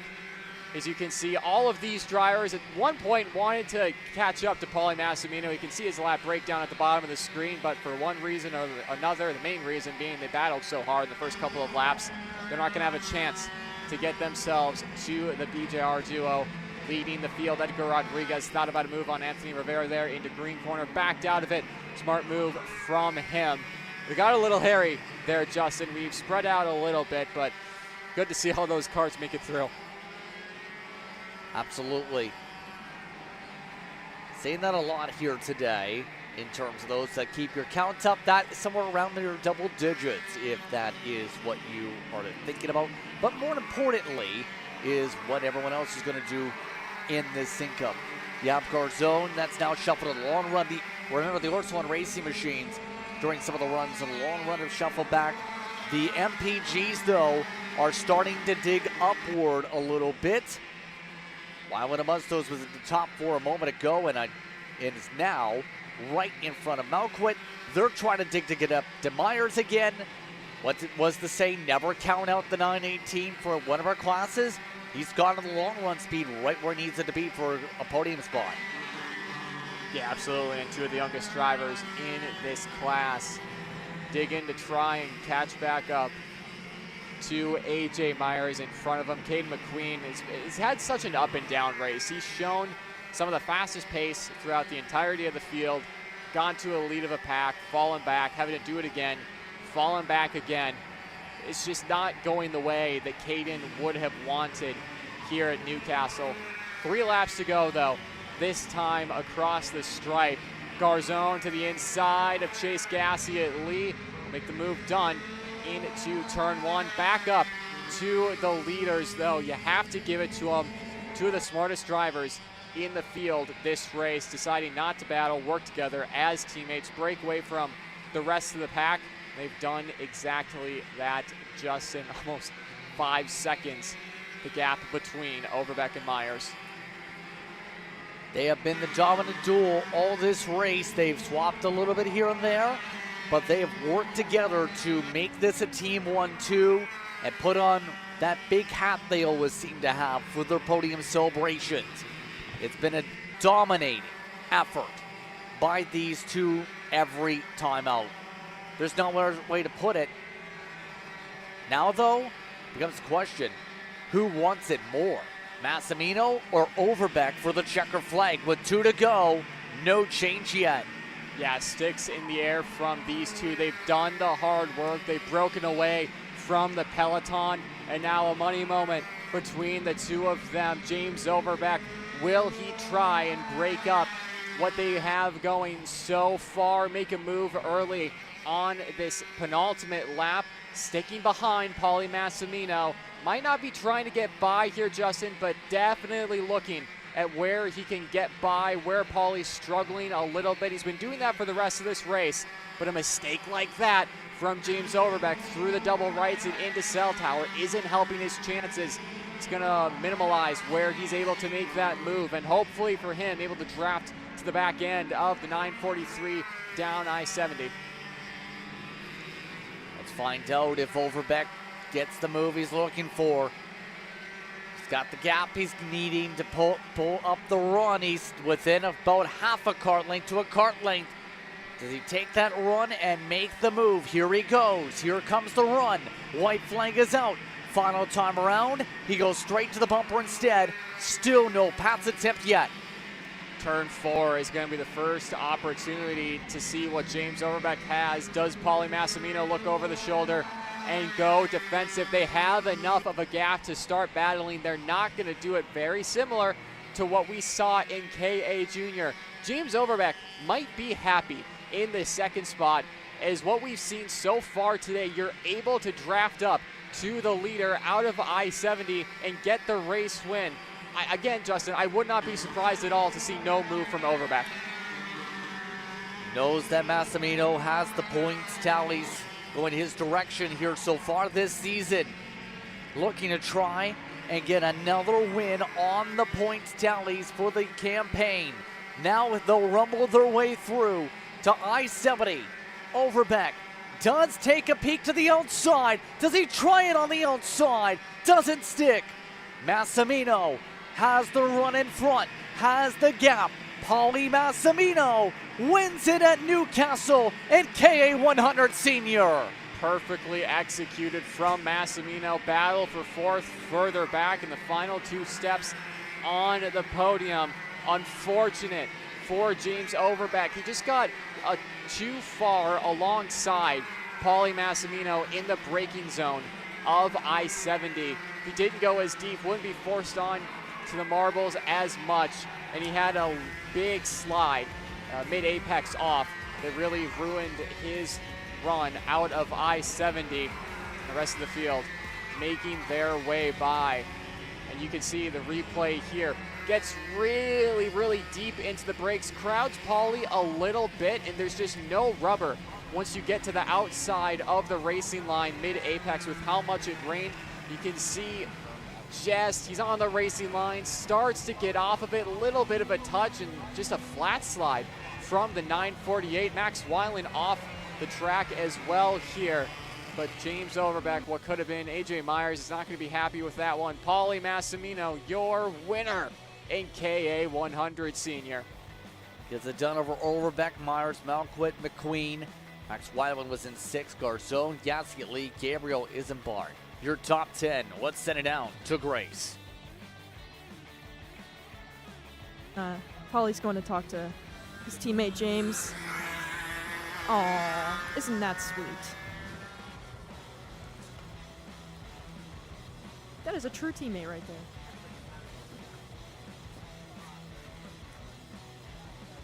I'll let him go through and celebrate his victory before. All right, here we go. Well, Paulie, you know, wouldn't be a national race without talking to you, right? And matter of fact, you weren't even going to race this weekend. But at the last Carolina Grand Prix, you said you weren't coming back, and yet you're here. And a winner, in fact. Tell me about that race. Yeah, I mean, like I said, I wasn't supposed to come back, but last minute, I was told to come and race. So I'm here. Yeah, I mean, our KA package is just unbelievable all weekend. All weekend. Unbelievable. Me, James, Mateo, Edgar, Chris, all of our guys in KA Senior. Just our package is so fast. People think we do crazy things. Maybe we do. But no, our package is just unbelievable. Yesterday throughout the heats, pulling away every single time, just putting my head down and pounding laps. I knew the final would be a little bit harder because as I'm watching the heats yesterday, me and James never raced each other yesterday, but I knew like if him and I could get hooked up, it'd be pretty special. So yeah, we did just that. James got me around the outside off the start, and then I pushed him around for a few laps. Then I just wanted to see if we can go a little bit faster with me out front, and it seemed like we did. And you know, I hate racing my teammate for the win. I mean, obviously, if you end up winning, it's great, but it sucks at the same time. Like, you don't want to beat your teammates, but the same way around. Obviously, you don't want to lose to your teammates either. So it sucks, but it's really cool that our package is that fast that we're able to do that.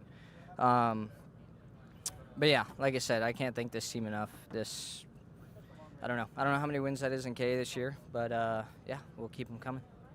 And I know when you're doubling up, you kind of get an advantage against some of your teammates in X30 because you already have some range by then. Not really. We're still kind of confused on the X30. We had a lot of speed on Thursday. In the rain, we were okay. And then Saturday, we put on the race tires, and it just, like, I can't even come close to what I've been running. So we don't really know what's going on with that, but I guess we'll try a few more things and see if we can find something. Not a big field, but super talented field. So we'll give it all she's got. And like I said, yeah, can't thank BBS for this amazing horsepower. BJR, this incredible team. Odenthal, Wiggity Wayne's Barbecue Sauce. Who else we got? Offset, Next Set. My dad, of course, for being on the mechanic on both this weekend. So we've been running around quite a bit, but we enjoy it. So, yeah, I can't thank them all enough, and we'll see what goes on later. Thank you, and congratulations. Thank you. Paulie Massimino getting the job done. Here's a look one more time at that run through. We mentioned some of the ranked teams in the top 10. Lemke, Farrell, Munzel's in the top 12. But our next class is already on the racetrack. It's time for the Paralympic Mini Swifts. Stoffel, Brody, Westbrook, Harrell are all in the top 4, ready to fight. Liam Francisco in 5th. Go. Manalio, Taylor, Tarango, and Alvarez inside your top 10. A little bit of squabbling as it comes to the tram lines. Do they get the green? No. They'll do this again and get an opportunity to fully break down what we expect for your starting lineup, Nate. Yeah, it was, like you said, Brody Stoffel, Mason Brody, 2 drivers who have shown a lot of pace this weekend, obviously so. They're on the front row. Westbrook, Harrell, Francisco, a couple of drivers that pin up there, lacking a little bit here and there. And then once we get to Aiden Go on back, those are the drivers who just haven't had a weekend they would have wanted, that have shown pace at the national level before. They're just lacking a little bit here in Newcastle. A couple of drivers to look out for. Colton Bruck down in 13th, the 120. Keep an eye out for him. See if he can work his way through the field. 26 drivers set to go for Paralympic Mini Swift here today. We've had some issues getting this class started, of course, today already, and during the heat and super heats yesterday. Had to invert the front row at least once. Hopefully not going to do that again as we head into the tram lines for the second time. Signal now for the race control car. See Stoffel raising his hand, making sure everyone knows on my cue. A few drivers saying to slow down on the inside. They're saying slow down. They're saying slow down on one side. They're still pumping. They got the green flag either way, and we're off and away with a huge run on the outside for the race lead and a chaos behind. Got really hairy up front. Justin Francisco and a couple other drivers making the slightest bit of contact at the apex of turn 1, allowing Mason Brody to have a huge jump. I think Liam Astalis off in turn 3 for the Cadets Kart Republic. And Slade Harrell already getting by Dutch Westbrook, before the double rights. It's been that type of weekend, it feels like, for Astalis. Ricci was amongst those also involved. You see some of the sense with Francisco making the way through. Already, boxing gloves are out on the pass on go. Race leaders, top 2 step away, third on back, looking to fight still. Yeah, looking to fight still. The top 3 have broken away and have their gaps right now pretty open. But like we've seen, Justin, one-cart breakaways aren't too common around here. Slate Harrell and Westbrook are going to have to work together for at least the next couple of laps to make sure they close on in, and Francisco and Aiden Go behind will have to do the same. Hearing that Francisco spun on the warm-up lap, so that's 2 for 2 for those brothers on warm-up lap mistakes between them. 170 getting by and having to go through the puddle there in turn 1. Got to be careful with them, to say the least, right now. Now the big question for some of the drivers may be, do we see someone like a Westbrook step up today? We know in a lot of cases, Dutch is usually one of your top drivers up in this age bracket. He's up in 4th. Go just passed by Francisco for 5th. But in the case of that Bennick and some of the others in that, the Bennick machines all looking to step up. Alvarez trying to do the same. We're already seeing some good improvement from Alvarez. Yeah, Alvarez is one of the drivers, at least in 2026, that has impressed me in the Mini Swift category. A big step up from their 2025 campaign. And obviously, running towards the front of the field and pressing here at Newcastle Motorsports Park. Still a long race to go there. We're only on the second lap of 16 for these mini drivers. A long one for them. And we talked about it, Justin, at the start of the Micro Swift race with the track and how tricky it was going to be. For the most part, we have a completely dry circuit. There's some areas that are still a little wet side-by-side action between Slade Harrell and Stoffel as the MPG driver moves his way into second. And an air swap back for second on that note, and you're immediately, yet again, the fight continuing amongst those in P2 and P3. Back and forth again. Now the MPG up the inside again. Stoffel has a bit of a shuffle with Westbrook moving his way through the third. Might have had contact there with Harrell. Yeah, a little bit there, but both of them escaping that unscathed.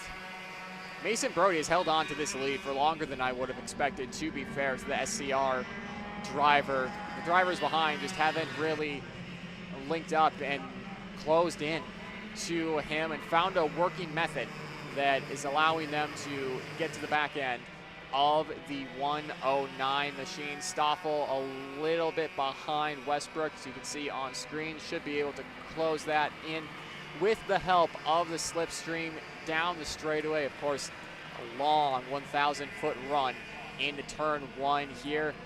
As you can see, all single file down the straightaway this time. Don't expect that for too long, especially once we get to about lap 13 on this main event from Indy. Especially in the 16-lapper. Enzo Ramos, by the way, setting the fastest lap of the race. That's down in amongst the heart of the field in 11th. Race lead. Here we go. Harrell to the inside, takes it away. Slade Harrell to the point. Takes the lead away from Mason Brody. He's having to look at a back end of a go-kart for the first time this race. Doesn't want to do it for long. Doesn't have to run on the inside out of Cell Tower. And with the help of Westbrook, isn't able to get by the MPG in front of him. Stoffel, Tarango go. Alvarez seeing all of this go down and wanting a piece of the action. Up the inside goes Westbrook and retakes second place.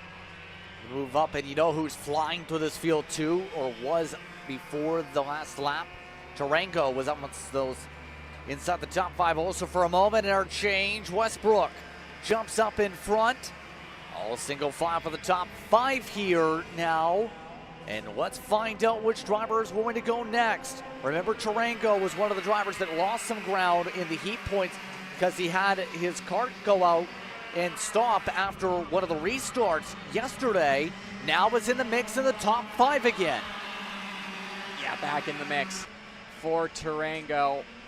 Hasn't really had the long run pace or the flat out pace to just stay up front for the entirety of the weekend, but give him a chance and he'll be up there.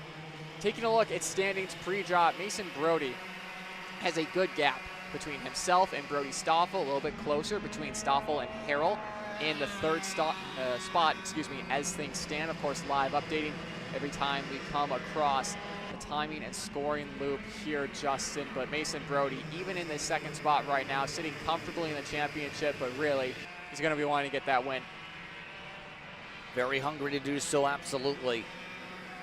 But still, now as we come to start lap 6 this time through, it's Westbrook in the place. Looks to try and maintain control. The race lead. The Fort Worth, Texas-based driver up at the front, some battling behind. Francisco losing ground as the race is going on, has fallen behind Colton Brook, who has been a front runner in some of the national races this year. Brook amongst those, trying to find a little bit of ground as this race moves on. Up about 3-4 spots now in that other pack. Yeah, moving up through the field. Again, just a lot more calm of a race than we just saw as Francisco up the inside. Gets the job done in I-70. He'll move his way forward. Talking back to that point, just a lot more of a calm race. Drivers working together to move their way up the field, not losing too much time to the drivers around them than what we just saw in KA100 Senior. These Paralympic Mini Swift drivers doing a lot better, keeping a cool head and knowing what they have to do, albeit still a bit of separation throughout the field, at least through the top 10. Another spot gained for Francisco. That was 8th position when he came across the line last time. Potential battle for the lead here looming. down to Francisco. Just got past 2 karts, and the 2 teammates going to get right back by him going into turn 1.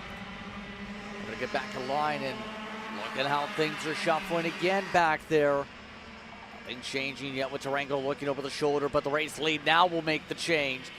Brody likes to run this time. Westbrook, the winner from last time out, gets moved out. Now he gets back in line, close in front of Harrell though. Nearly came up in front, but just squeezed in with the give and take given by Harrell. And so it's Brody back up to the front yet again.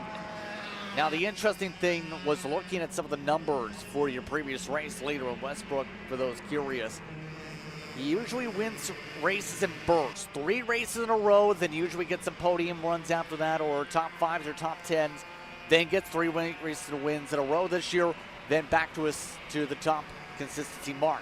He just got moved outside the podium spots though. He's got to find a way to get the speed gathered back up. He's almost caught up to a teammate though. Yeah, and I mean, for the drivers who aren't in the packs that are first through fourth, as things stand, not panicking too much. It doesn't seem like Mason Brody has enough to break away, even with the help of another driver, at least at this halfway point of the race.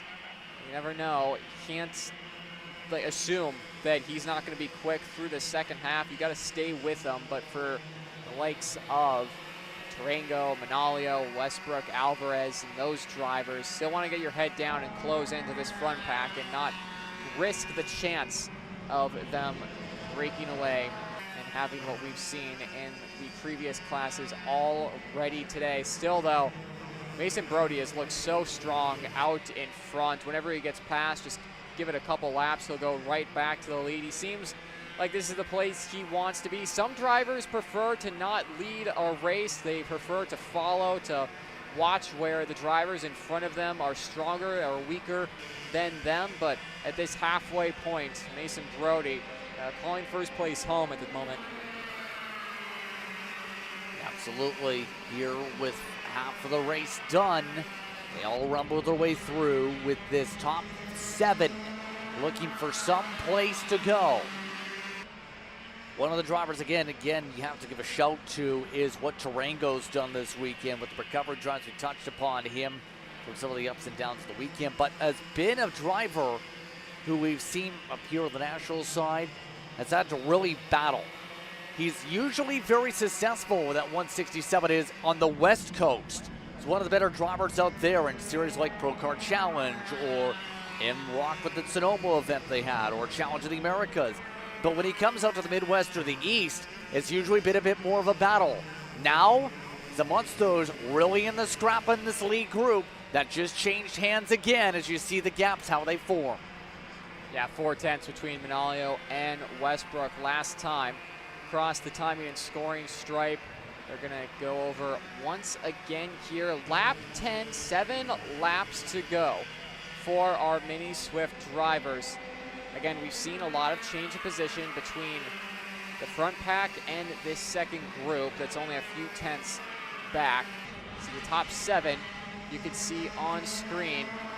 A lot of, like I was saying, a lot of passing in between them, but not a lot of time being lost, just reshuffling position. Bit of a chess match right now for these drivers. Westbrook up the inside of Slate Harrell through the double rights. Nice and clean move. Alvarez will follow his teammate on Tarango through in Cell Tower. Signaling to work with me after the pass to Tarango. Still though, Frontal Field stays single file again. Nothing really changed amongst the top 3 spots the past little bit, but Brody leading the most laps of the race so far here at Newcastle Motorsports Park. Separation starting to build up a bit in the main group as they all rumble their way into I-70 once more.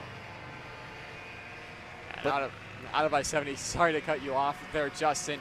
It's been such an interesting dynamic, this race, especially for a very young field of drivers. The KA juniors, KA seniors couldn't seem to figure out what they wanted to do up in this lead pack. It's very interesting to see. It honestly it's good to see from these young drivers, knowing that they're going to be moving into junior and senior ranks hopefully one day. Stoffel's going to be moving to the inside. He's going to retake the lead, but it's nice to see that these mini Swift drivers, as Westbrook up the inside, have a good head on them. They're knowing what to do in these races, not to, overstep or make too late of moves. Just for most of them, get through the race, be calm, and then we can start to battle, because these top 7 have done an immaculate job thus far. That being said, Mason Brody has a few tenths to try and close back up into the first and second group.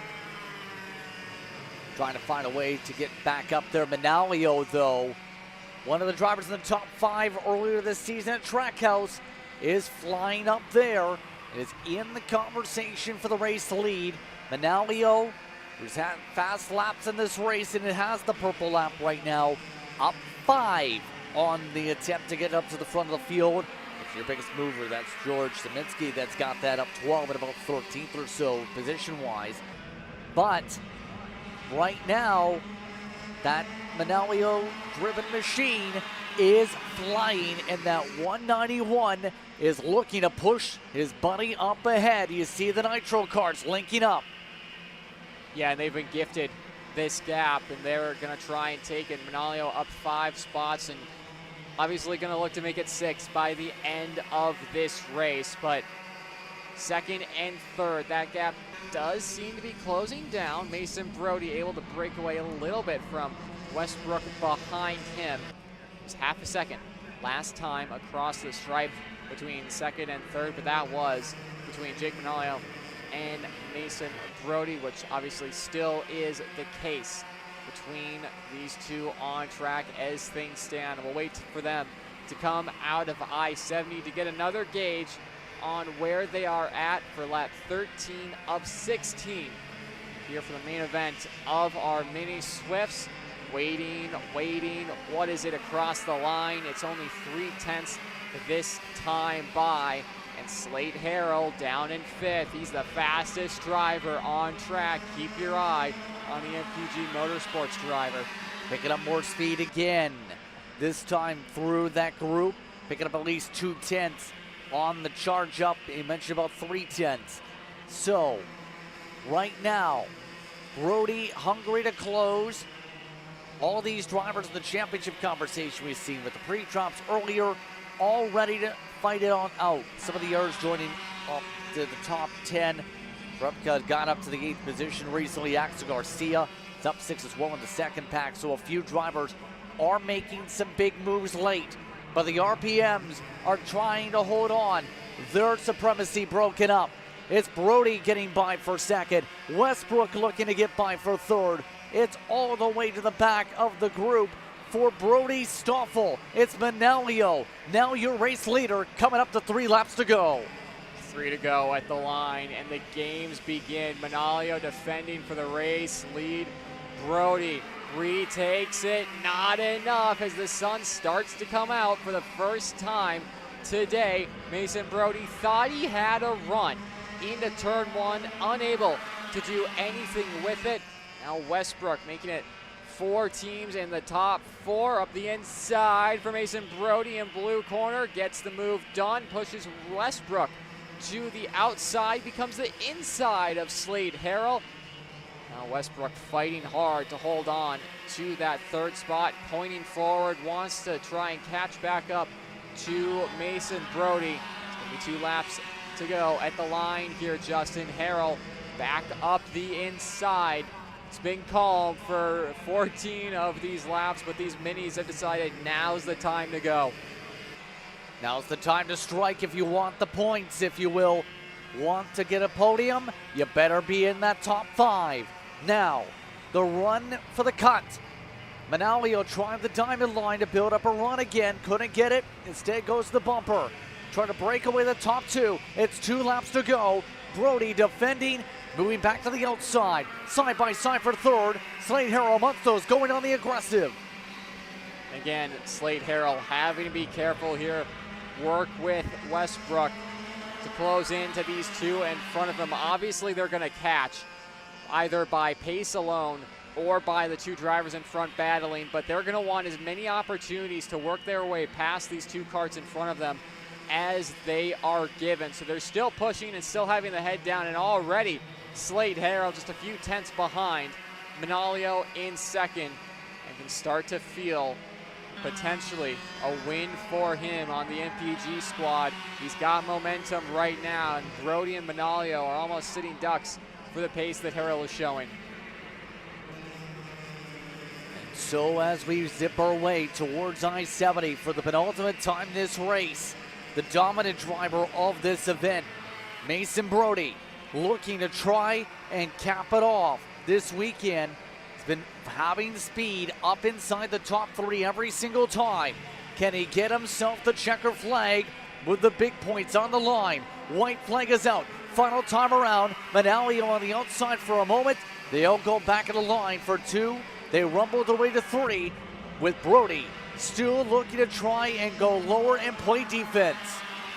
What does Brody do? He goes low here into blue corner. Manalio going to follow in suit. Same with Harrell and Stoffel. No one tried it around the outside except for Dutch Westbrook. He's done it a couple times already this race around the double rights. Back up into 4th for him.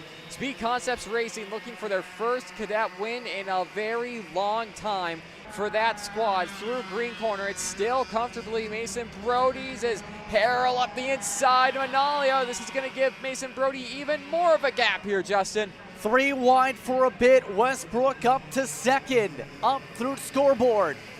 For Brody, the gap is massive. It's 7 to 8 kart lengths. Brody running off to the sunset. They fight still for second. Westbrook gets himself clear. Has Alvarez try and get clear. Now battling 3 wide in the battle for second. But it's Brody who takes the checkered and wins it at Newcastle. Manalio second in a tight battle with Tarango. But let's find out how things look in the official tallies later. Yeah, of course, unofficial race officials will be going to work to make sure that any incidents don't go without the penalties that may go towards them, or warnings, or whatever USPcast officials decide. But at least provisionally and on track, Mason Brody looking potentially at being under investigation for blocking. So for now, though, Mason Brody taking the win, 1.4 seconds in front of Jake Manalio, Lucas Tarango. They'll file into the scale lines now. Alvarez, Westbrook, Stoffel, Harrell. More drivers inside that battle for the top 5 that didn't end up there. Colton Brook, Axel Garcia, Scuba, your top 10 here for Mini. And of course, results very unofficial after that one. We'll find out what happens here, especially with the wildness that happened at the end. For now, Speed Concepts has itself a mini victory on the board. Some of the drivers of note: back page, Ramos, Francisco, 17th and 18th. Caldera didn't get out of the pack, down to 20th was the end order amongst some of the shuffles. So let's send it down towards trackside. Grace, it appears, is waiting along. Thanks, Justin. Mason, talk me through that move you did for the lead. It was a bit crazy, but it worked out. And you've had such a strong weekend so far. What does it mean to you to have taken this win for this race today? It feels really good, and there was a lot of pressure. I'm on my new team for the first time. Really good job, thanks to them. I want to thank my mom, my dad, my friends, my team, Speed Concepts, Walter, my engine builder, Frankie Mossman, my mechanic Billy, and that's about it. Awesome, congratulations. Thank you. Mason Brody having an interesting battle here today. And with that in mind, it's going to have some interesting twists potentially in regards to the championship side of things we could think about here, Nate. with the pre-drop, Brody at the top of the board. Yeah, leads by 130 points over Stoffel, Harrell, Westbrook, Manalio. Your top 5 as things stand. A lot of RPM karts, a lot of Benix in there as well. One Benix, should say, of Westbrook, but it is now Speed Concepts Racing leading the points here in Mini. Indeed, and with the new team he said too, good way to start off the new partnership, I guess, if it stands, of course. That, again, is on under review as per usual. So, unofficially, Brody up at the top of the board. You have drivers like Francisco jumping down to 7th on Aguilar, Taylor, Go, Zeminski. Wants those now look to try and close up some big deficits by the time we get to our next round. So some good racing overall. Your thoughts so far on the action, Nate, real quick? Yeah, absolutely. I mean, Newcastle always delivers, and like we saw in this Mini Swift race, a ton of action throughout the field and battling for the win, and of course saw Mason Brody take the win. More action coming up. You're watching US PKS. Hey guys, another Kart Chaser driver fitness episode with me, Chris G. And today we're doing some upper back movements. Here we go. Exercise number 1 today we're doing is the reverse grip lat pull down. This exercise movement is one of my favorites because it works your grip strength, your biceps, and most importantly, works that lat area that also protects those ribs in the seat. Exercise number 2 today, the dumbbell chest supported row. Don't forget, good stretch at the bottom, and bring them right to your hips like that, keeping your back nice and arched, shoulders back. Think about having good posture in the cart. Exercise number 3, the inverted Smith machine rows. Grip strength, back strength, overall amazing workout. Thanks again for joining me on another Kart Chaser driver fitness episode with me, Chris G. Race ready training that carries into real life. Kyle, what are you doing? It's got my new Greyhound seat. You don't even have a cart. Doesn't matter, I have a Greyhound.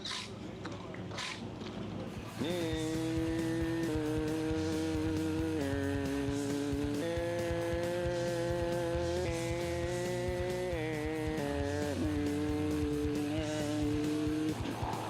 the is Kyle Cuthbertson? Doesn't even have a go-kart. Doesn't matter.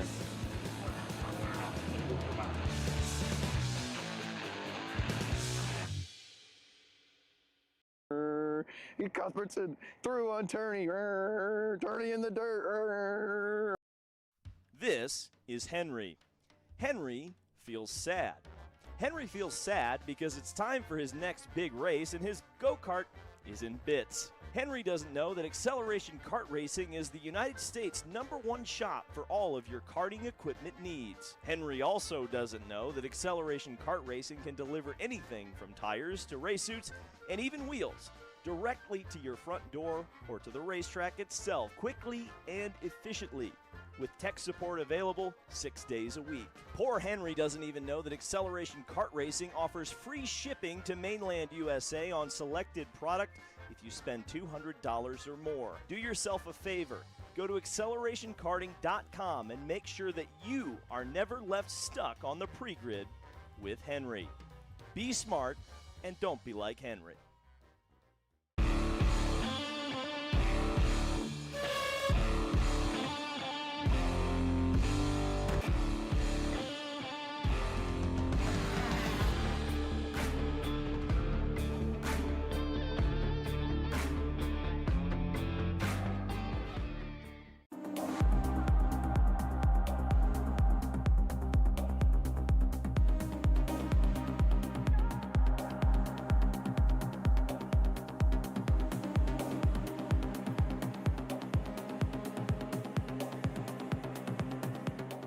Welcome to the future of kart race preparation, Kart Sim Pro North America. Featuring laser-scanned North American kart circuits and precision-tuned kart physics developed using real telemetry, dyno and tyre data, Kart Sim Pro North America delivers the most advanced and realistic kart simulation experience available today. Whether you're training for race day, refining your lines, or shaving tenths off your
Welcome to the future of kart race preparation.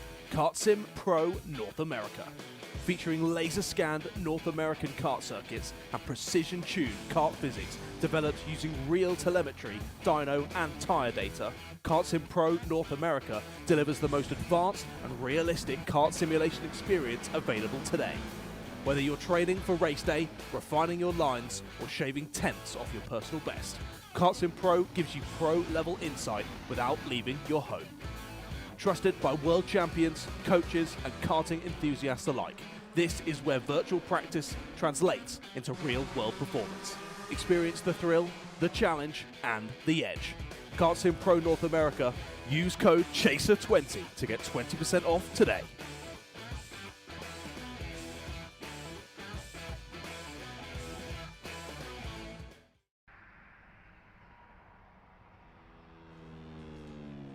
Welcome back, everyone, to the racetrack here at Newcastle Motorsports Park.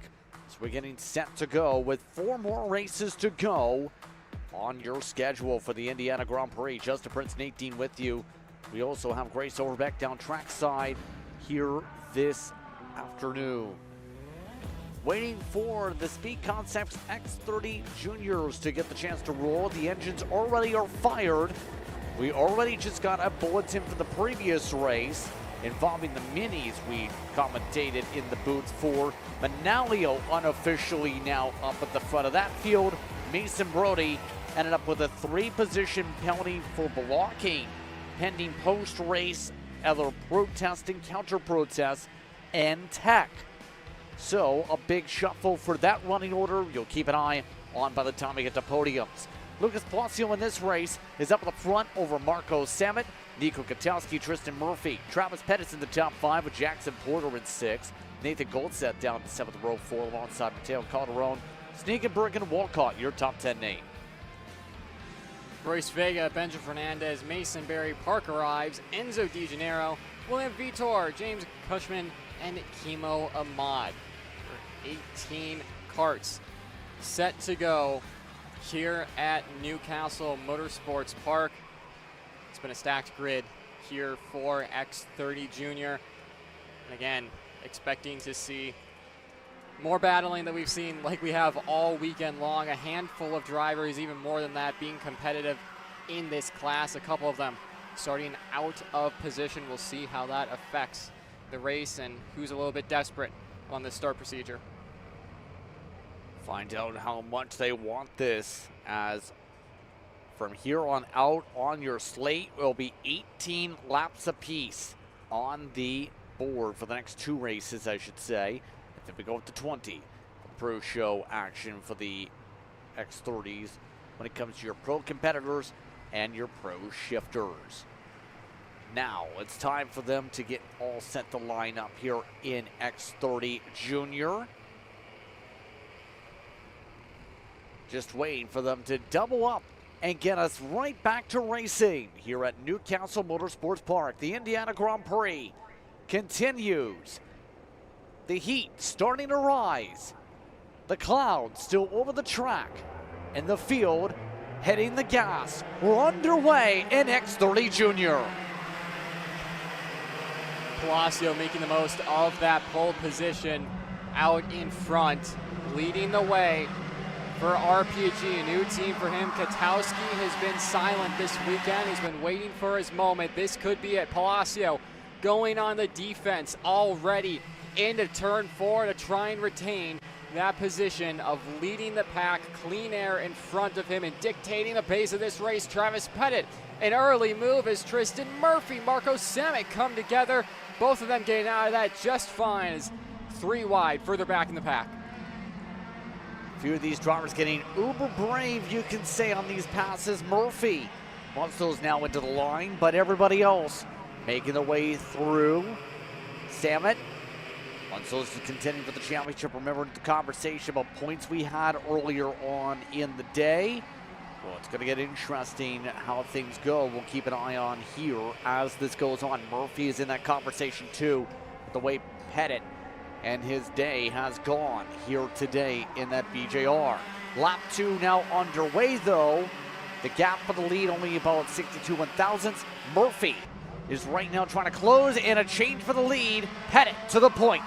Driver who's been so dominant in 2026 in junior competition. Both of them seem to be on the same page. Maybe not happy with shuffling the order this early on, but will push and try and get away from the rest of the pack. If anyone in this field can, it's going to be these two. They're going to have to be careful because Tristan Murphy has pace at the early phase of this race. Marco Samet doing his best to claw those positions back, get himself from that 4 spot back to his teammate out in front that have been working so well together in this Indiana Grand Prix for our X30 juniors. Calderon also in that 6th spot last time across the line, has been inching closer towards the front of the field, and right now could be looking at a podium. Could be interesting to see for amongst that top 5 especially. So right now, it's the complete lap number 2, this time by. All stay single file. Calderon right now has the cushion of 8/10 that time by at the stripe. Second pack led by Katowski and company, trying to find a way to chip away, but the race lead will change again. Blasio getting some assistance, gets the help of Murphy to drive on by. Again, up to the point for Lucas. Palacio back to the race lead. The Rolson Performance Group, a lot of the stalwarts in American karting, the big names for the paddock are all at the front of this field, and now Tristan Murphy puts Ryan Perry Motorsport to the point, shuffling back. Rolson Performance Group and Lucas Palacio down into 3rd. Katowski down in 6th.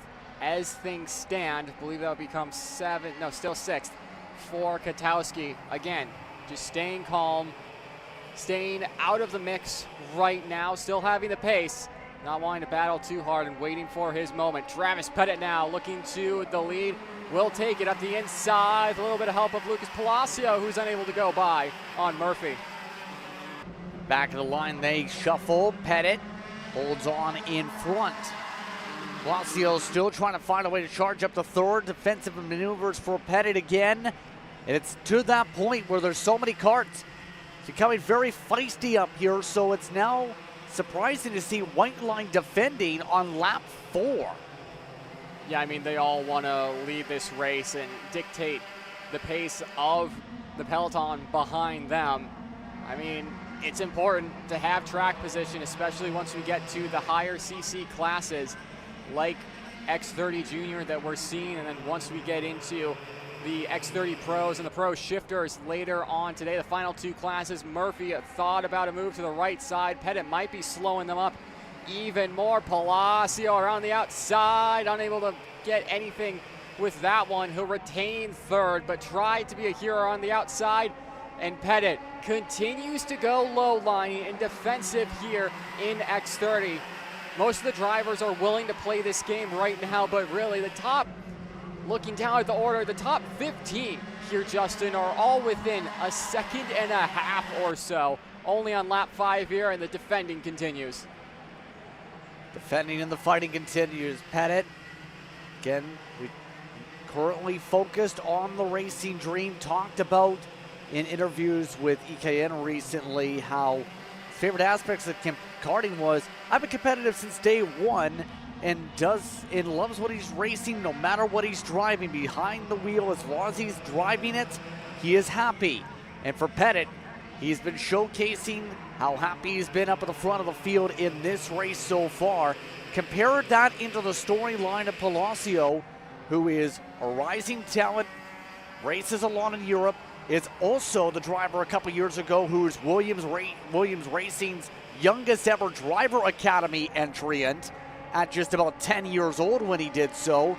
You have 2 interesting prospects in 2 different story banks. Palacio taking the lead at the end of that point into 1. Yeah, both of them taking very different routes. Palacio running in Europe for a majority of his campaign. Travis Pettit doing the most of his in the United States here. Travis potentially looking for a move into cars soon. It's going to be a shame to not see him in karting as much, but looking for a move was Tristan Murphy up to the front of the field. And RPM back to the point, and look who it is. Katowski not ruffling a lot of feathers this weekend. He might just be waiting for the moment at the end of lap 18 to silence everyone else in this field and bring home a win for Barrel Art.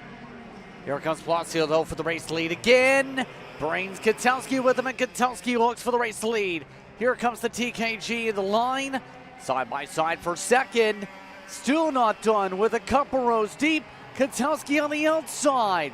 A little bit more grip this time. Able to jump back to second with that run.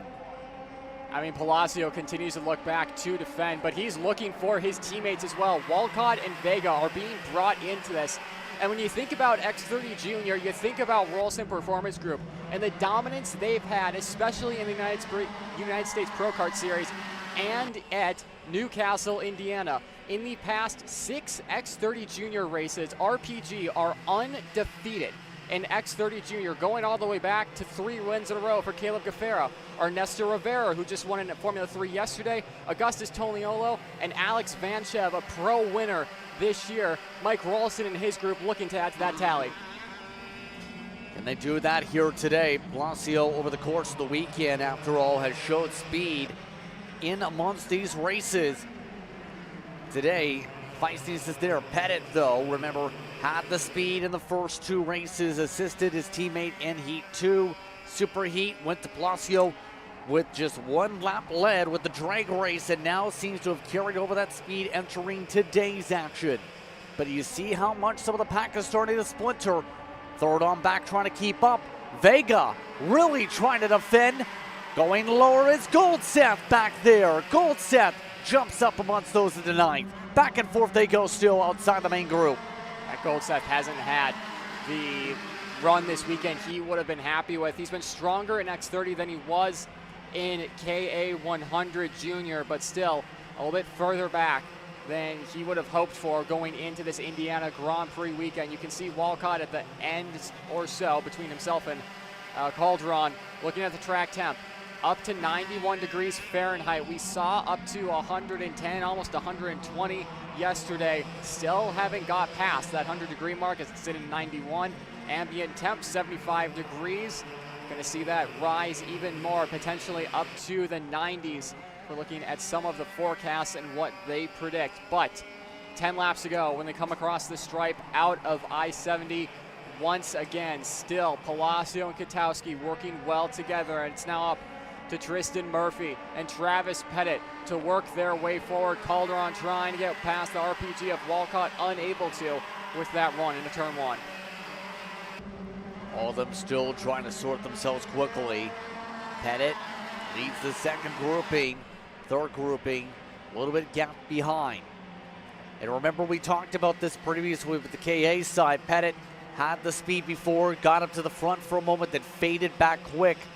Going to have to hope this time there is no issues with the tires if he wants any shot to keep himself going up towards the top of the championship standings. He's outscoring his fellow teammate by a big margin. Samet falling to 14th in comparison to the BJR camp. Yeah, it's all gone wrong for Marco this race. It looks so quick in X30 and the KA package too, but unable to convert so far in X30 Junior. A long time still to go now as Brandon Jarczyk Racing, new hired gun in second. Travis Pettit closing down on Palacio as they make their way through turn 1. Travis Pettit, of course, leading the standings pre-drop. Tristan Murphy and Katowski are your top 3. Palacio, don't expect him to make a full run of this campaign with his commitments in Europe. Going defensive again, sees Pettit getting a little bit close. Obviously, Palacio learning a lot over in Europe and being very content to throw a block here or there to make sure he has track position. Absolutely wants to make sure to hold on. Palacio works his way through ahead, looks back at Pettit in the face. Now they rumble their way up towards green corner. Now they're starting a white line again, a little bit lower this time mark for the rest of the group. Walcott amongst those, trying to shuffle side by side. Here's Pettit's pace, by the way. That's a big difference going from the 107s to the 105s, is it not? You're talking 3 seconds from lap 6 to lap 7. Yeah, I mean, difference there. The ones with the 107s, the 108s, that's laps where he's having to pass and have to deal with drivers defending. 105 was one of his first representative times to actually show what that car can do. A big shove then to Lucas Palacio. Travis Pettit is getting a little annoyed with what's going on in front of him, just sending a message, not pushing him too hard to get a pushback penalty and have that drop down the front nose cone, but still trying anything he can to do to get by. Lucas Palacio still feeding him the bumper into the double rights, but it's the same old Lucas Palacio we've seen so far throughout the past couple of years. Katowski almost got by Pettit, unable to, but we've seen this level of dominance from Palacio in Junior on the Kart Republic chassis and in the Cadets. Of course, changing over to the OTK, no change though for the driver. It's still Palacio dominating. And mind you, all these teams are going to have to look back at that GoPro footage by the end of the day and wonder what else could they have done to get up those extra spots. Well, Murphy, look at this for the footage. Sends it along 3 wide, coming out of the corner of I-70, up to second with a pass to the outside. And Palacio is just forcing them to do desperate measures and to make them fall to the wayside. That's not a move you would typically do. There it is, Palacio not leaving the inside covered. And there goes Tristan Murphy back to the race lead. But how long does that last? Here comes Parker Ives for the first time into the top 5 this weekend, inside of Marco Salmon in the blue corner, and put Parker Ives and RPM into the top 5. Salmon's also picking up ground. He's gone from 14th back inside the top 10 again on another rebound. It's almost like a boomerang race for Salmon. You throw him back into the pack, he comes right back. Yeah, I mean, Marco's not giving up at any point. He knows how these races go. He knows if he just stays in it, he's got a good chance. And he's got his drafting partner and teammate, Travis Pettit, alongside him to work together. And I think they should be able to close in. Murphy now wanting a piece of the action of leading and defending up front. Palacio will know how to defend from this and how to attack it. He's pointing forward now. A little interesting from Lucas, defending all race. The second it happens to him, pointing forward, not liking what he is seeing. Palacio most likely being annoyed with this, want to make the move. How about it too from Jackson Porter, Speed Concepts Racing, getting representation in that top 3, battling for the win. Haven't talked about him a lot in terms of the battle for the win, but looking to get on the top step today. And now, as they rumble through, a little bit of bumper cars again under braking. As they rumble their way past South Tower. Here comes a look. Palacio thought about an aggressive move, didn't take it down through the hill. Well, back up to green corner they go this time through. Coming up towards 5 laps to work with here in this race. It's been back and forth since the start. Murphy working with Palacio over the front. Signals up in the air, watch for a potential move maybe. Palacio trying to set up a swoop, has Ives closing. Ives, throughout much of the weekend, has been outside the top 10. Now is ready to fight. They're all to the inside. 5 to go. Marco Salmon trying the over-under on Katowski out of 1. Will get by the barrel art. He won't bring his teammate through in turn 2, but Pettit will most likely with that head of steam find a way by Katowski, maybe into green corner. Katowski goes low, Pettit goes high around the outside of blue corner, reconvenes with his teammate in the 4th spot and gets by contact between Porter and Salmon. That's going to send Porter down and Katowski out. Jackson Porter getting away from all of this. Katowski gone from that one along with a couple other drivers. Contact for the race lead here, Justin. Back and forth we go. That included drivers like Salmon also. Here comes Palacio to the point. Pettit's back up inside the top 3. And then there were 3. Lots of signals in the air. Pettit trying to figure out where he wants to go, sorting who's left here. 4 to go this time at the stripe. Pettit again over the shoulder on the look. Stays in line behind Palacio. Does he take it into 1 this time? No, they stay single file. Walcott's to 4th, Berry to the top 5.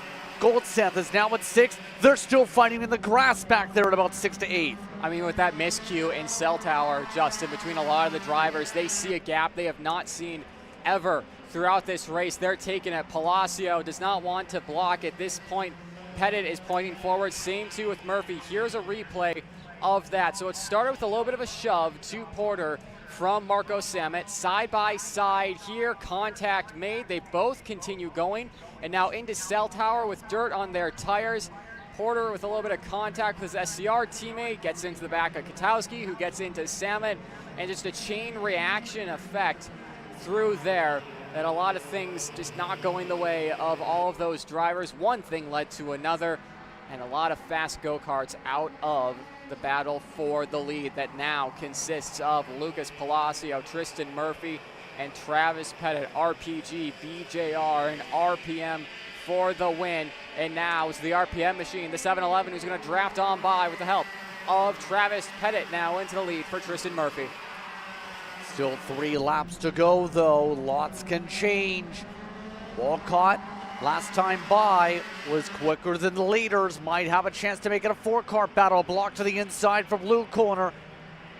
Now, Pettit has to be smart with this, because that one line taken by the top 3 just allowed everybody right back in. Walcott's within 2 kart lengths. Goldseth is now in the conversation for the win for the first time this weekend. He's now in the top 5 podium positions.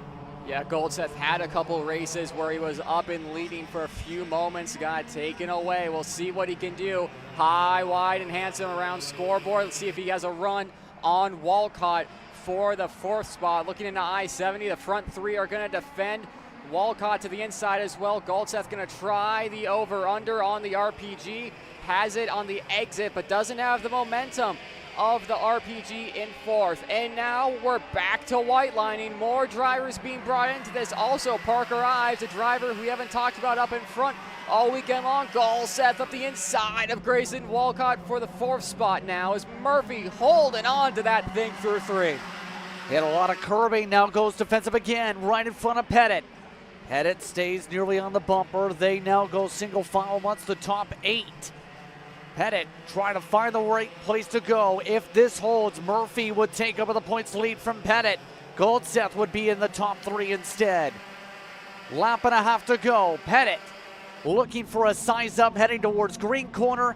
Doesn't elect to go for it yet. Murphy again playing defense. And all of them playing nice for the time being. No bumpers being shown to get by. No massive shoves that you can see if any of their helmets get shoved back to indicate a driver getting into their rear bumper into I-70. The penultimate time this time. Nathan Goldseth looking left and right, trying to find any lane to get by these front 3 that have dominated this race.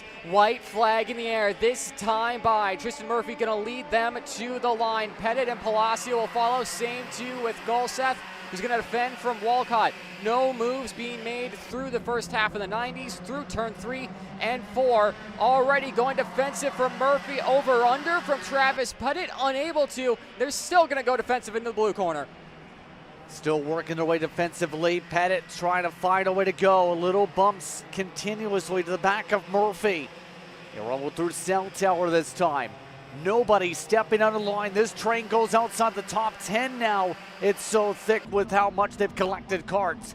Here we go for Murphy, playing again through green corner defensive. Everyone on top of each other.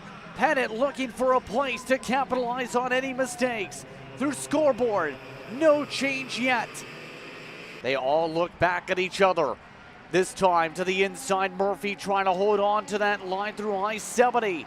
Watch for Palacio and Murphy, though, amongst those on the different line makers. Pettit couldn't get the line to the inside yet. Nobody's made the pass yet. Now the trains form up at the line, and it is Pettit who steals it. Pettit at the line, 23 1/1000ths, another drag race. And Pettit's in the wall. He's still happy. I mean, with all those drivers running to the line, a little bit of a miscue, and turn 1 gets out of the car and celebrates that. He's not going to try and drive that one back to the line. A lot of water in those barriers, too, so Travis is probably going to be soaked from that one, but he's pumped up. And same, too, for some of the fans on the fence line there. He's going to try and get that thing back to the scale house, able to get that through the grass that is somehow muddy and so thick, but Cam Opp, David Baker down there to get the moment. Travis Pettit celebrating that win for Brandon Jarsacrack Racing. Marco Samet out on the side of the road after what was an unfortunate end to his race after a weekend with so much momentum. What could have been for him, but also with the head of steam he has under this tent, he'll be back. And he'll be back for more. That puts Tristan Murphy still, standings pre-drop, in the lead. Pettit not too far behind as it updates. Now 17 points to the good for Travis. And so it is turning into an interesting one. We have some pickup on the racetrack for these competitors to sort out, and a lot to sort out for that championship in the next little bit. But the celebrations are on here for these competitors. Again, happy to have you with us here on Kart Chasers. We continue on with the celebrations. You see Grace setting up with Pettit already. In terms of your discussions, going to be an interesting comment after that win and crash, I guess you could say.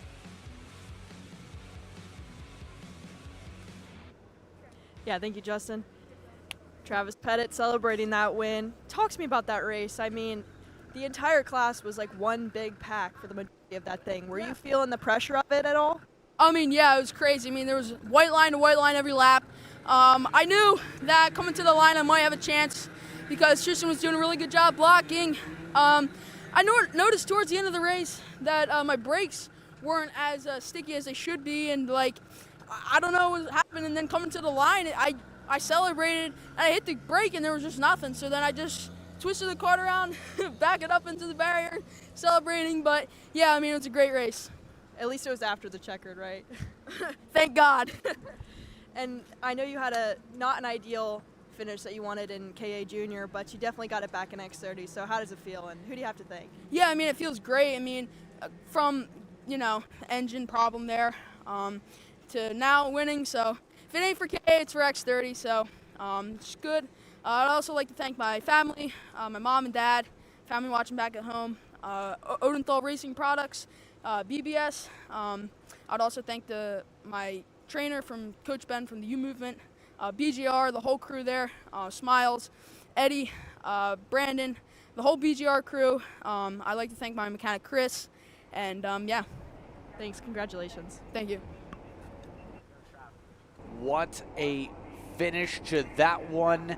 What a race. And our next race already going green. It's time for 18 more laps of action as now on your track, KA 100 Master and Supermaster looking to battle. Those brought to you by TKG and Nash Motorsports. They're off and away with the RPGs 1-2 in first in their respective classes. Yeah, not at all surprising there. Adam Kreppen holding off the defense from Scott Falcone. Of course, that's for overall position, two different classes between the Master of Adam Kreppen and the Supermaster of Scott Falcone. But around the outside went Mario Barrios to take the overall race lead in the Super Masters division over teammate and team owner Mike Rawlison. Of course, these two have been the talk of the town in Masters so far. However, Adam Kreppen may have something for these two. He's been close as the weekend started, then started to fall off a little bit as we got to Heat 2 and the Super Heat. In this opening lap, he's not letting him get too far away. He's got to attach himself to the rear bumper of Mike Rawlson because these two are most likely just going to push for the remainder of this race. Very similar to what we saw with the Brandon Jarsacrack Racing duo, Paulie Massimino and James Overbeck over in KA 100 Senior. This time around, though, Justin, Adam Kreppen looking a lot more confident in his piece.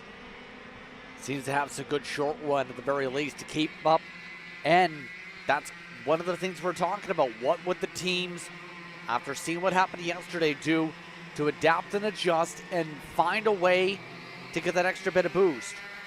What are some of the things you think you can really change to make that difference? Where there's a lot you can do, I know, setup-wise, but at the very least, the gearing looks good with Kreppen, similar to that of what we've seen in Heat number 1 to keep up with the RPGs. Yeah, I mean, it's difficult, right? Because with Kreppen being on an OTK, with how those come out of the box nowadays, a lot of these drivers running a very neutral setup. So there's a lot you can do to it, but the Tony Karts come pretty quick out of the box, and you don't want to mess with them too much because you could find yourself going to one end of the spectrum or the other, and sometimes by the end of the weekend you just go back neutral on the setup and you're fast again. So, I mean, Adam Kreppen and his father, Bob Kreppen, who obviously works in USPKS tech lines, when they're done for the day, they'll be going at it on that kart. Two very mechanically inclined minds working on that, so they obviously have a better idea of what they need. Could be something as simple as tire pressure, maybe looking over the data and checking a few things there. Kreppen looking like a little tight at the start of this run so far, just the rear end not able to slide out as much on the exit of the corner, and the kart just not being free off, having to fight it a little bit out of cell tower. It's a really difficult corner, especially once it gets hot with how narrow the corner is, the small radius of it, and the amount of rubber that gets put down. You have to be very precise with the movements on the wheel through there, and especially for the Masters driver, the higher weight for these guys, it's harder to wheel a heavier go-kart, and the more mistakes you make, it's going to amplify them more in the heavier karts than what it would maybe in a lighter class like we see in KA Junior or Senior. All of them still make their way on through the course. Keep in mind, they are still seeing, I believe that's Falcone. Yes, it is. One of the Ursulons keeping up also to set fastest laps. And mind you, for Scott, that's going to be important in regards to the Masters and Supermasters to keep on setting fast laps to keep up with the rest of the fellow mates, because remember, Barrios is his competition in terms of that 499 if he wants to contend for the top spot for this race here today. Yeah, absolutely. And I mean, those two, obviously they are running for their own individual class, but between the two of them, they're obviously going to be wanting to run for the race win. Adam Kreppen still holding on as things stand in that third spot, not too far back. Scott Falcone also on the Ursulon has found pace from yesterday, and he's barely staying within distance of the drivers in front of him. So the Ursulon crew have found something for the Supermaster of Scott Falcone, and there you can see Adam Kreppen and the BSR team of Bobsled Racing have found something overnight compared to the Rolson Performance Group drivers, and you can see bottom right hand of your screen, Mike Rolson leads in the Masters division by 232 points over Paul Lofente and Randy Klimek, who is not competing here today after a flip in one of the heats yesterday. He did compete at Trackhouse Motorplex, explaining why he is so high up the table after missing majority of the racing here today, Justin. But 5 laps in, this is the closest we've seen these top 3 all weekend. Still no changes amongst them, keeping themselves nice and steady. And really, it's about finding and picking your spots when it comes to this class. We were touched upon a little bit yesterday. It's better yet like that when it comes to the final, because you've got so much time to race. And remember, in some of their cases, they're likely taking the same car and going to have to go to the next race with the regional and the local side. It takes a lot of work to maintain the car in the first place. You don't want to, we were talking about this with the rain situations yesterday, you don't want to end up with a broken race car while battling for one extra point or a couple extra points in the standings. Yeah, for sure there. And I mean, both of these guys also on a very limited schedule, so that's saving their chassis a little bit in off the track in I-70, the 433 Ursulon. Unfortunate for him, keeps it rolling, but he is last, at least in the Supermaster class, and most likely overall after that mistake. Through scoreboard they go. You gotta start wondering what's going through the mind of Adam Kreppen, if he's only staying within touching distance because of the draft, or if he's just waiting his time. It doesn't seem like he has as good of a motor underneath him that Barrios and Rawlson do. Just getting gapped a little bit on the low to mid end of that power range compared to the RPGs. able to hold with him through the corners, and I think he's got pace on that end, but you know, it's going to be difficult for Adam Kreppen to hold with him. See Kreppen at the very least trying to keep up with the pull as they work their way through the corners. Once again, through blue corner, they rumble. And at the very least, too, in the case of this gap between Barrios and Falcone, it is growing, so there's that speed as the mid-run comes into play. The 4.99 went from being within the toe of the leaders to almost 2 seconds back in the span of a couple minutes. Yeah, all it takes is a small little mistake here at Newcastle Motorsports Park as Mario Barrios resets fast time.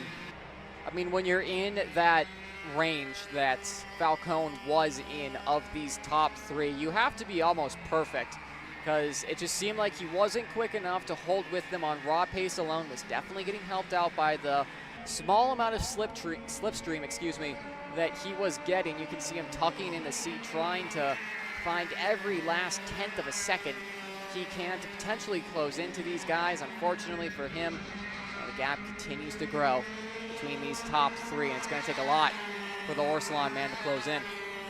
Have some of the others also back there fighting it on out. See, Falcone's times just got to a personal best last time, but still is going the wrong way. Have Alfonte that's munched those back here. Some of the drivers you also throw in. Some of those like Scott Carapellotti. Carapellotti was keeping up previously on the racetrack yesterday with Falcone and with a couple of the others like Kreppen. Today, a little bit of a different tone set from the 406, who is trying to keep up with that blue, yellow, and whitish rocket machine. Yeah, and we'll see what these guys can do. Haven't really given them a lot of our thoughts this weekend, mainly because we've just been following that Rolson and Barrios battle all weekend long. But Elefante and Scott Carapellotti, you know, two mainstays in Masters competition, whether it be here at the United States Pro Kart Series or at other national and regional events, especially the ones we cover here on Kart Chaser. But still, right now, no movement pretty much anywhere in the field. Everyone taking their time at pretty much the midpoint of this race, lap 19 of 18. Still working their way around the 1 mile circuit that is Newcastle Motorsports Park. A little bit of a buffer between these three right now, so no one really within striking range. No one really making the changes yet as they work their way through to halfway this time by. And you have to say, in regards to some of the drivers here, you also throw in how Kim is doing in the midst of this. Again, difference between a comp kart and a Cosmic in terms of those family members. Up at the front, nothing changing yet. RPG 1-2 on the racetrack overall. Correct me if I'm wrong. Technically speaking, if the Supermaster wins the overall race, they get both the trophies, would they not? Believe so. We'll have to wait and see for podiums. But as the Masters and Supermasters keep rolling their way around for their main event, X30 Pro next up on circuit. Our very own Grace Overbeck has caught up with Ryan Rappa. Yeah, thank you, Nate. Ryan, we haven't been able to catch up yet this weekend, but you've been running both classes, I believe. So tell me about how that's been for you.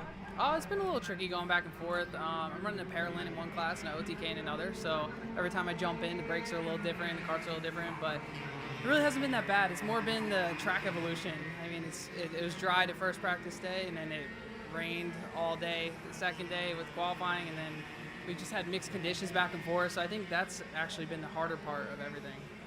I'm kind of interested to know, you're running two different chassis, but how would you say that they both, compare and contrast on this racetrack? It's actually a really good question. Still trying to wrap my head around it, honestly. They're much different. The OTK is very quick, very heavy with the wheel. Just much different. Than the Paralin, you barely put any wheel in, and it rotates around a lot quicker. But they're definitely very different frames. Even though you think they're both go-karts, they wouldn't be much different. But they're very different. And you're starting kind of in the middle here for X30, and what are you expecting on this start? We've seen some pretty crazy stuff so far, but so what are you expecting? I'm expecting it to be pretty aggressive. I think there's a lot of hurt feelings this weekend, a lot of people that have some grudges up here, and I'm just going to try and stay out of it. But I think it's going to be a pretty aggressive start and just try to keep my nose clean. All right, well, we'll see what happens. Thank you. Thanks, Grace. Interesting points brought up there, and you mentioned some of the difference chassis to chassis in terms of your make and whatnot. Kind of adds on to that point right there where you run a couple of different chassis over the course of the weekend, not the same brand, you're going to have completely different sensations. Yeah, for sure. And it's different. It's difficult, should say, to go between those two and to find a rhythm. And I will give it to Ryan Raffa, exceptional driver behind the wheel, and to do that, especially here with how much the conditions are changing and the track's changing, not only lap by lap, but especially session by session. It's a tall ask to have a driver do that between a 100cc and a 125cc engine package. So not at all easy, and have to take the hat off for him for being impressive in both this weekend. For a driver really we see a lot at Trackhouse Motorplex, and nice to see him travel with the circus, if you will, to other tracks here in the United States. Back on track for the time being, Mario Barrios continues to lead over Mike Rolson. It's the same story we've told all weekend. However, Adam Kreppen right there as well, not letting them get away. He's been within striking range. There's been no passing made. Scott Falcone was running 4th overall in a very competitive position. However, while keeping that 4th position, he's lost some time to these front 3 in the overall standing. I don't think we'll have the time to get back up to the front. I can't imagine these Masters are going to battle too hard. That being said, we'll have to wait and see. And again, just Adam Kreppen seeing a lot more, having a lot more pace through the corners, a kart that is a lot more dialed in compared to the drivers in front between the RPG duo. Adam Kreppen, through my time calling some of his races, has always liked a very a go-kart that seems like it's on the tighter edge of things rather than a loose kart that you'd be fighting on the wheel a little bit more. It does take a lot more finesse on the wheel, making sure you're not sliding the rears, overheating that, and losing time from apex off. But one of the smoothest drivers, at least I've seen, had the pleasure of racing against him years ago, and noticed the exact same thing, still at that high level of the driver that is Adam Kreppen, and holding with two of the best Masters in the nation. Doing very solid, absolutely, as you said. The pace for these three over the past few laps within about 15 thousandths of a second of each other in terms of that mark. Coming up to what will be 4 to go next time by for this field. And here comes the conundrum, I guess you could say. If you are the team boss, like Raleigh is here in this situation, do you go for the trophy or do you go for the points? You can go either way. Let's go back down to Grace. She's got a different conversation thought process. Yeah, thanks, Justin. I want to hear about your weekend so far. I haven't been able to talk to you just yet. Well, it's been a hard weekend so far. You know, we've been lacking a bit, but this morning we find some pace. Hope we have enough for the KRs up front, so let's go. And you have a new teammate this weekend, I'm sure you've heard of, Jake. He's up here on the grid with you. Have you ever, how have you noticed that he's maybe helped you so far, or having that extra teammate on grid, has it helped you at all? Yeah, it's great to have a good teammate like him. He's a great driver, you know, a great person too. So yeah, well, I always have good teammates in RPG, you know. Sometimes we have Gus, Ryan before. So yeah, it's good to have him in the team too. Good to have a good driver to compare. So yeah, it's good. Awesome, thank you. Thank you. Thought it would be taking the time to speak to us right there in terms of that conversation. Of course, the team boss is on the racetrack, so there's then that and there in terms of that discussion. So a little bit of pressure if say Raleigh was to go for that lead, hold on one moment, that could change for the Masters lead. Kreppen did take a peek for a moment for the first time. Kreppen just seeing what he can do when it comes time to see if he can have a run out of the scoreboard hairpin at the middle of this track. Wasn't able to, I think, just still suffering a little bit of an engine deficit compared to the two drivers in front of him. But you know, you have to say here, Justin, he's looking a lot more racy than what he was at the start of this main event with 2 to go at the line. And Mike Rawlson will have felt a couple taps of the rear bumper, just letting him know Adam Kreppen is still there lurking, waiting for something to happen. We'll have to wait and see where this goes.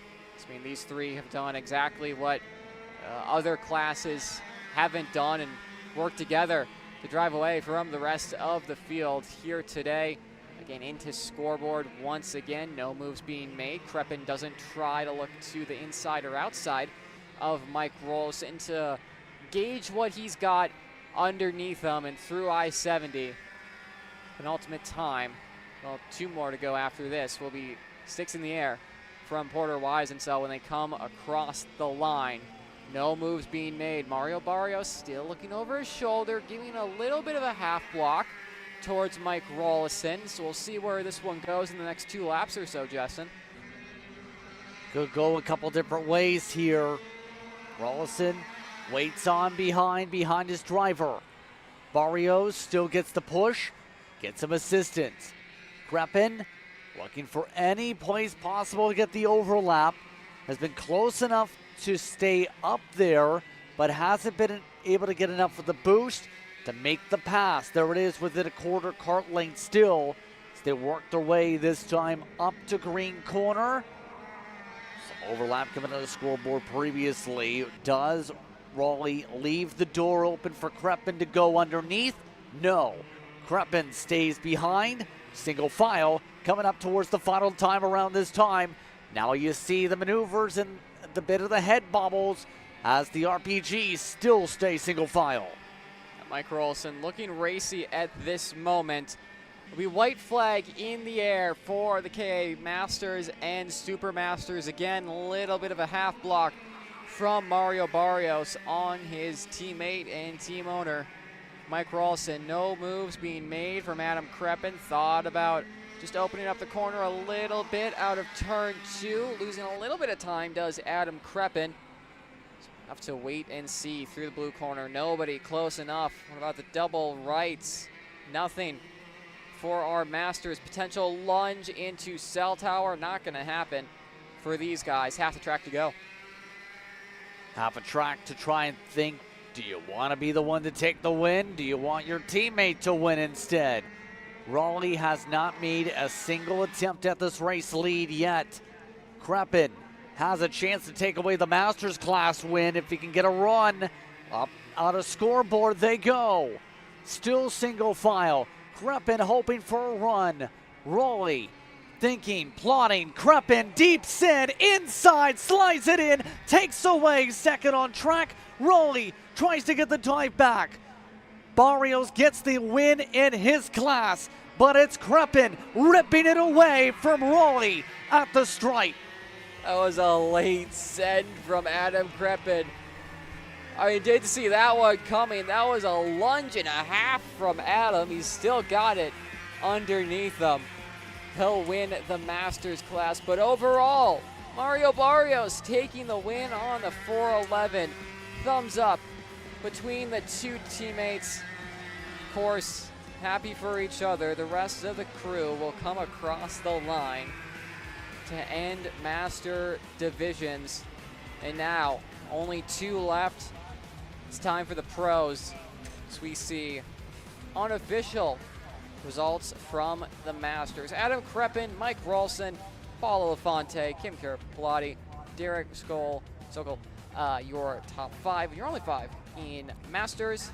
Randy Klimek obviously not racing. And then Mario Barrios, Scott Falcone, and Scott Carapolati, your top 3 in the Super Masters. Some interesting battling to end, and that leaves us with just 2 races to go. Even when it comes to some of the calmest action, you never know when the intensity level is going to go from the 5 to the 11, like it just did with Crepin. See in the background, the karts are rumbling. We have 2 more to go. X30 Pro is already coming onto the racetrack, brought to you by RPG, fittingly enough. Coming off that race with the KA Masters and Super Masters. But now, X30 Pro. We talked a lot during the pre-race, during the warm-ups especially, about this class. There's a lot of contenders who can win here. Yeah, a lot of drivers that have shown promise so far this weekend for the Indiana Grand Prix and looking to get themselves on the list of what has been a talented field of Pro 125 winners at the United States Pro Kart Series. John Antonino and Max Weiland, the MPG Young Gun duo on the front row with Paulie Massimino and Jake Drew behind them. Then it's Donovan Bonilla, Finnegan Bailiff, Fionn Shee, Davin Roberts, Ryan Rafa, and Blake Nash, your top 10. Rafa expected some of these drivers to go into a full-on brawl. Now, Tortano and Limo amongst the Orsolons in 11th to 12th. Adriano's in 13th alongside Alexander Savage. Those are TKGs. Then Zhu and Escoto, those are RPGs down at 15th and 16th. Then you have Speed Concepts and Rep down in 17th. Had a couple of our starters in that list also at the back of the order. But front of the order, a lot of different drivers. Anybody can come away with a win amongst this top 10, you can argue, especially here today. But the MPG is getting the chance to control command. What do you expect from this field yourself when we go battling in a moment? I mean, it's going to be difficult to do a breakaway into X30. The MPG duo will have had a talk before the race to know exactly what to do before this main event. MPG have won here in Pro Class action in 2026, looking to make another one here for the Indiana Grand Prix. Field quickly trying to double up as they are all set to fire. 20 laps to determine who wins in X30 Pro. The battle is ready. The karts are rolling. The lights are out. We're underway once again from Newcastle. Max Weiland gonna jump around the outside. Jake Drew going to the wayside. It's 2 for 2 on getting shoved out wide at USPKS main events for Jake Drew, and he's gonna have to do this the hard way for his new team. Max Weiland leads only for a moment with John Antonino up the inside. Restart under review from USPKS officials, but Paulie Massimino now up into the second spot, and it's Donovan Bonilla leading the Rolson Performance Group charge in the top 5. Over the way down the hillside, Massimino, he's been a hard person to pick against when it comes to these races, but it's been since yesterday afternoon, him versus Antonino. They're battling out again like they did in the Supermaster to start off with the front row before the rain started piling on down. Massimino inside, I-70, takes it away. First lap, looking like it may go to the BJR to begin this one. Max Weiland already up to third spot again. He's got a little bit of help this time as Bonilla stays on his bumper. Yeah, last time we were at Pro 125 action at Newcastle, Massimino and Antonino worked together mainly because they didn't have teammates to work with. Now Antonino has Weiland, so that alliance might get thrown out the window, and Paulie Massimino knows that USPKS officials have looked at the race start, no further action, we're all set, and continue here. Massimino leading the way, Finnegan Bailiff looking a little wide through the double rights, further back in the pack, but well within that top 10. These guys are not separating at this point. We're seeing a very similar race to what we saw in X30 Junior. To the inside goes John Antonino, the 393 to the point here. Antonino parks it back in front. Now Massimino looks to ride in between the two teammates. The RPG is trying to really rally. By the way, Drew, after his shuffle into the grass, he's down in 12th-ish at the moment. Will need to fly quickly to back up what was coming in as second of the points in this series. Look at the difference in lines. The main pack on the outside. Top 3 already blocking inside. Inside, Weiland tried to get along with Massimino, instead had to back out. Massimino takes it in 3 instead. Paulie's been liking that move into turn 3 all weekend and showing his cards early here on only lap 3 of 20 for these Pro 125 drivers. Still though, the MPG Motorsports teammates have yet to find a way to hold the front. Donovan Bonilla up the inside for Rolson Performance Group gets the 301 machine into P3. And able to sort it out. Look what happened out through the start with this send. This was in the past moments or so, I should say. That was nicely, swiftly done, Nate. Yeah, he had to be quick with it too. You don't want to bring more drivers into it. This is where it gets a little uncomfortable for the rest of the field, seeing those 2 drivers in front start to drive away, and now Max Weiland trying to join them as well, getting by Donovan Bonilla. Davin Roberts just pointing forward towards Dono. Dono's going to take that as go for position. Max Weiland, I think, is going to let Bonilla have it. He doesn't know Roberts is there. 325 penalty there for avoidable contact. The 375 going to the wayside. And again, amongst those really taking some shuffles and amongst this early going. But still, you have to, if you want to get up front, find a way to coordinate. Takes a little bit more work in the X30s we've seen here today, but it's possible. Look at this behind them, though. Some of that, let's work together, not so much back here. Some more battling. Drew is amongst them in it. Welcome back, Jake Drew. He's following Blake Nash through the field.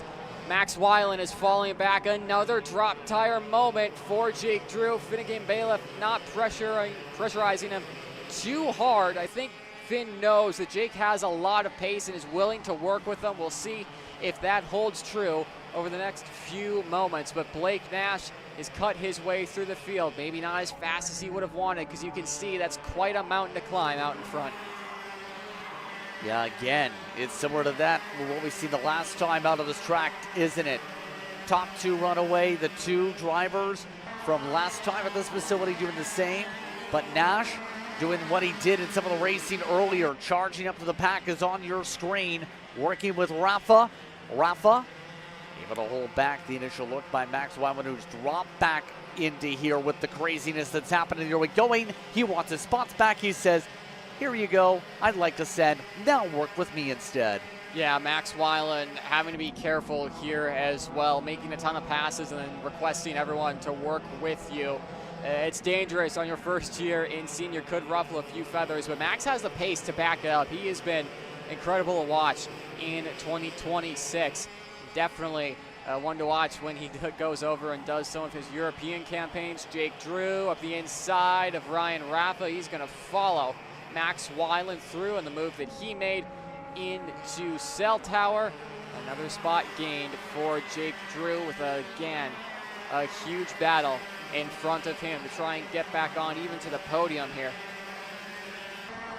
By the way, Roberts, new fast lap, 104.785. Some of the drivers went up to 7s. Here's a look at the start and how things began here with some of the craziness. Right there is how Drew got off. Well, I mean, it all started with Paulie Massimino really just running Jake Drew wide, and then a couple of pieces of contact. Number 1 there with Finnegan Bailiff. Second time for good luck there, going into turn 2, and that put Jake Drew on the back foot for this. Both of the MPG drivers going a little bit defensive, going to slow it down one more time. And again, it's Paulie. I mean, yeah, I mean, it paints a picture there. Most drivers on the inside giving room to the Kart that's going to be on the outside, but Paulie going about mid-track and then exiting out, so we'll have to wait and see. But for the on-track action for the time being, it's John Antonino retaking the race lead. Antonino up to the point once more, and now looks to try and see what he can do distance-wise on lap 7 of 20 for those just tuning in here on Kart Chaser. Penultimate race of the day, part of the Pro Show for these competitors. The X30 Pros doing battle. She, by the way, in the top 5 behind Roberts, Bonilla, and Tonino was behind Massimino before. That's why it shows on your pylon this. 1.2 seconds last time by the stripe. Donovan Bonilla needs to get to work again We talked about it's been a tough weekend, remember, during the pre-race. Well, it's time to show that you can get through that toughness. Try and get the adversity badge off of you and use your speed to fight these two if you can get up there. Yeah, and these two working together well right now. Donovan Bonilla 1.3 seconds back from the race lead. Now only 1 second back from P2 of Paulie Massimino. Davin Roberts having pace is helping out. However, Max Weiland, purple, last time across the stripe. Keep an eye out for the 7 and potentially Jake Drew along with him, who's stuck behind Max Weiland. See Max there with the time, getting the fast lap, just took it back, in fact, from Jake Drew, so they're working pretty well together in terms of where they are on the pack. She now about 1.3-ish seconds back. 386, solid appearance back in USPK's competition here for the first time this season. Just got passed by Nash, though, inside the top 5. Blake, we were talking about this in the car ride, some of the crew members and us yesterday, where it's been the contrast for some of short run versus long run. For Nash, he was a part of the contrast of the long run. Drew, you can also start to put into that where he's been finding that with all those purple laps following Max Weiland and opening up the doors to keep up with that blue Nash machine. Jake Drew is one of the drivers that always seems strong when it comes to long run pace, able to extract the most out of the machine he's driving. Once you get to the end of a main event, of course, just under the halfway mark, we'll see how that RPG Cosmic is set up for the rest of the race. Right now, 3 very quick drivers out of position. Blake Nash leading them in 5th, and it's Weiland, then it's Drew in 6th and 7th behind. Still trying to catch up to Davin Roberts and Donovan Bonilla, who themselves are attempting to close in on the front duo. It was 1 second not too long ago between 2nd and 3rd. It's 1.3 seconds at this point. Drew and Eric swap once again. Get back to the conversation, though, with the kart crew is now chasing, that being Nash. Bit of battle this weekend, and remember, they already have had a bit of contact, those two, back in the first heat race of the weekend, where it was a bit of a wild ride for Drew off the racetrack. Again, not Nash's fault, I think, per se, you could say in that argument there, but Nash looking to keep it clean this time, but the charge up for them in the next moments or so. You see them rumble at the corner. Yeah, through turn 4 they go, be halfway next time by. Again, bit of a lull right now. Everyone just working towards their goal of getting further up the field, chasing down the cart in front of them, and for the likes of John Antonino and Paulie Massimino to maintain that gap and not battle it out too much out in front. So again, make it a 2-kart battle for the lead rather than whatever it could be if you were to start battling right now. Potentially 7 drivers really within it. Standings right now going the way of Paulie Massimino. Jake Drew far behind with 194 back, 253 for Blake Nash. Some work to do if you're not Paulie Massimino. Yeah, Paulie is starting off perfectly in terms of this campaign, in terms of those points markers right now. Some of the drivers like Antonino too. Remember, one of those competitors that is not in that top 3 conversation, currently around 6th.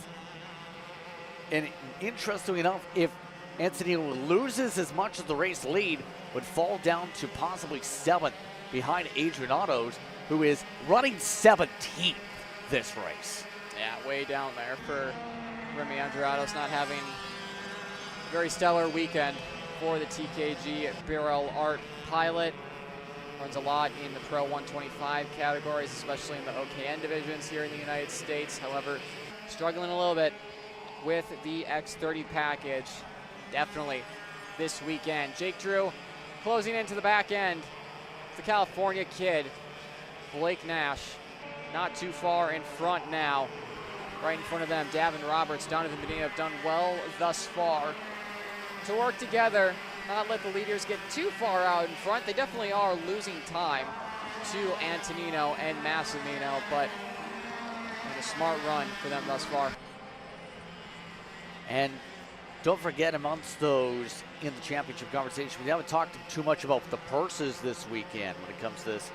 If you get in the top 5 in the terms of the pro show races, you get yourself into the pro race purse. Upwards to $3,500, down to $250 amongst the top 5 competitors.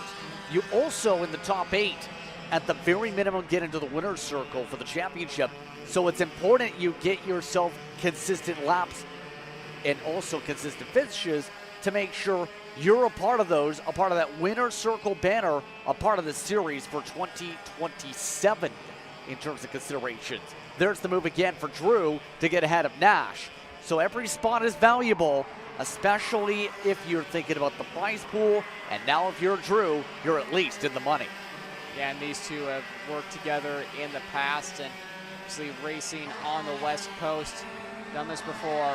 That's not good news for them, though. Paulie Massimino resetting fast time, 104.2 for the BJR pilot.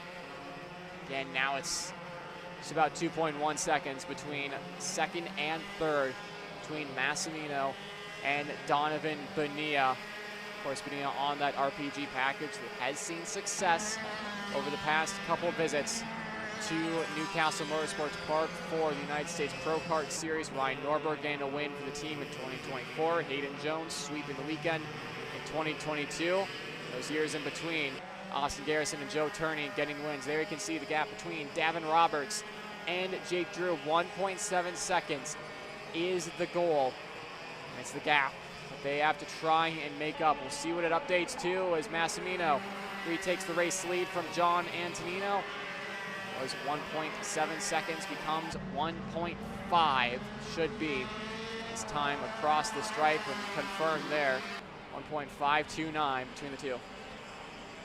So Massimino now gets the chance to log some lead laps for now, and this will put it up to about a 199 point difference, give or take, after the stripe, as expected. Antonino's projection down to 7th as we go. See just how much those third and fourth place carts try and find a way to sync up, hold on to those positions. And really, you see Massimino's times, 1:04.2s still being turned the past 2 laps. You know what the drivers up in that group we were just looking at returning? They're running as much down as the 6s or so in terms of those attempts. So there's a big difference what they've been able to do personal lap to what the leaders have been able to do, kind of setting the tone. Here's that difference maker you see right there in the breakdown. Yeah, Donovan Bonilla just missing a few tenths compared to these front two that lead the way. Not a lot he can do other than wait and hope for the drivers in front of him to start going at it. John Antonino, Donovan Bonilla, 2.6 seconds between those two. Again, I don't think Donovan has the pace to close in with the help of driver behind, Davin Roberts. About 5 to go. Next time they come across the stripe, we'll say that the gap does seem to be decreasing between Davin Roberts and Jake Drew. Nash and Weiland have been good so far to help out the new RPG pilot. Attempt to close down to one of his teammates and Roberts in front. And again, in that situation, wouldn't you say 3 karts is better than 2? I guess you can argue in terms of that situation. I know you have 2 very fast karts synced up there, but look at this interval. This time through, 1.1. Now update now to about 1 second-ish. This time, once that cycles through, there it goes to 0.964. So Drew is now in drafting range. It's about to become a 5-car pack with the help of the 3. Better than the 2. Yeah, I mean, I think that has something to do with it, but I also think in the X30 package, having a tandem draft is about the same as having 3 karts in there, especially when you're so similar with pace between Bonilla and Roberts. You're able to work each other very well. My guess here is that Jake Drew, like we've seen with RPGs before, like with Gus Lawrence, like with Ryan Norberg, as Finnegan Bailiff off track there, is back to the point on Jake Drew. I'm assuming they had this kart set up for the long run for this race, and it's just starting to come into its stride. 104.3 was the fastest of his race on lap 10. About to go for lap 16 or 17. Yep, lap 17 as Massimino comes across the line. So time is starting to run out for Jake Drew to get into the top 3. I do think with how talented Jake is and the racecraft he's shown before, he will be able to race with these two in front of him and potentially get third. Davin Roberts looks over his shoulder, thinks enough is enough. Donovan Bonilla, haven't done enough to get us away from this charging pack, and I got to put a cart in between myself and Jake Drew behind. That being said, Davin has now put in 2 RPGs bumper to bumper.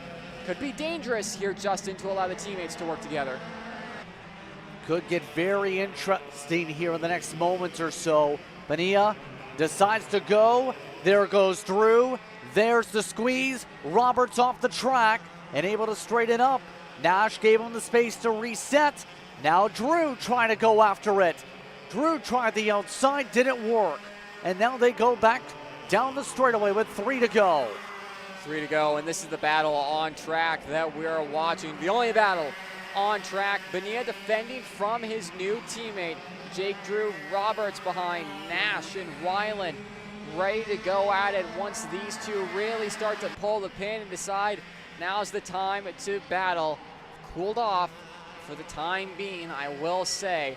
Not throwing any blocks or haymakers into blue corner, seemingly.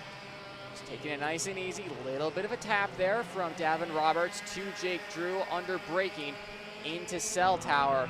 No moves being made, fanning out by a couple of tenths these drivers. Roberts going low, defending from Nash. Thought about a move, a late move on Jake Drew.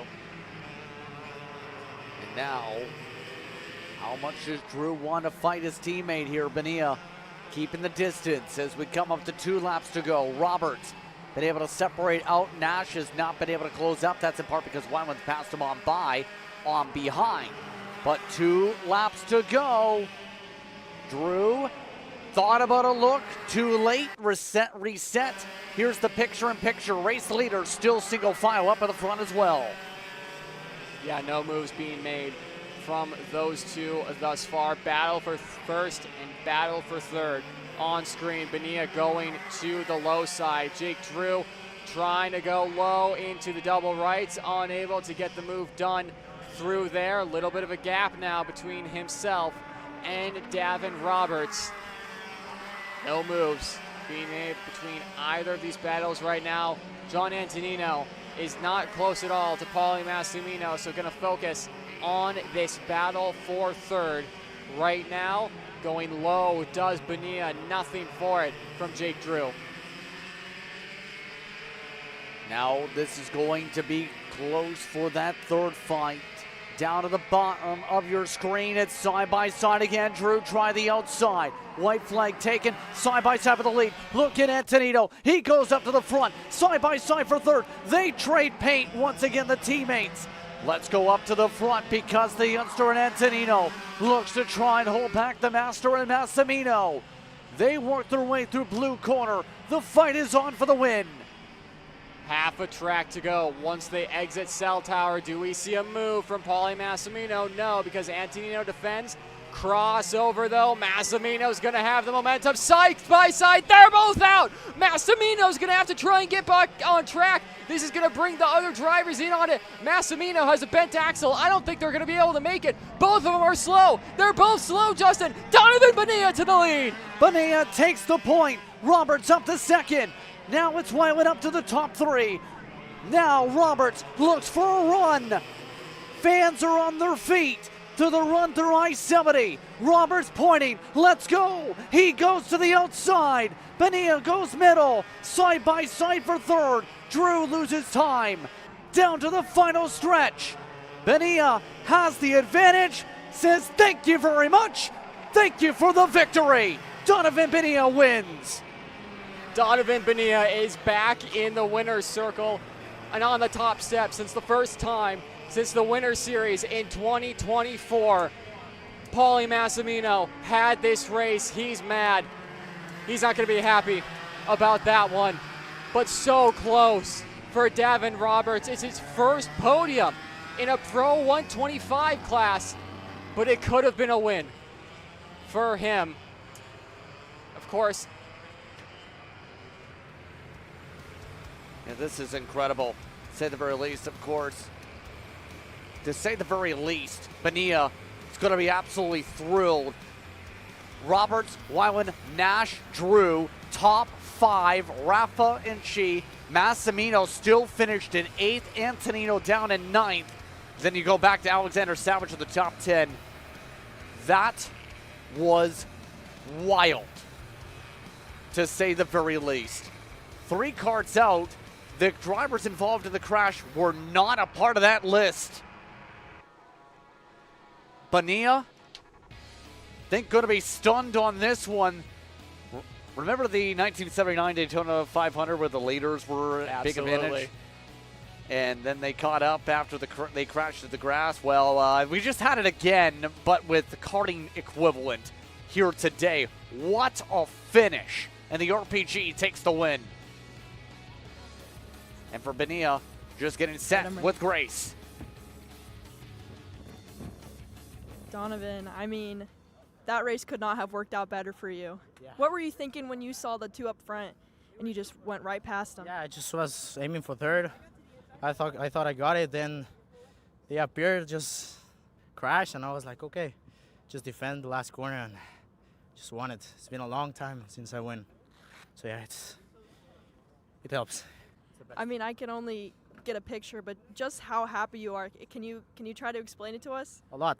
It's been 2 years since I won my last national race, so yeah, it's the best. I feel great, and thanks to RPG, Johnny, Mike, Alex, my mechanic Christian, my family, my girlfriend watching at home.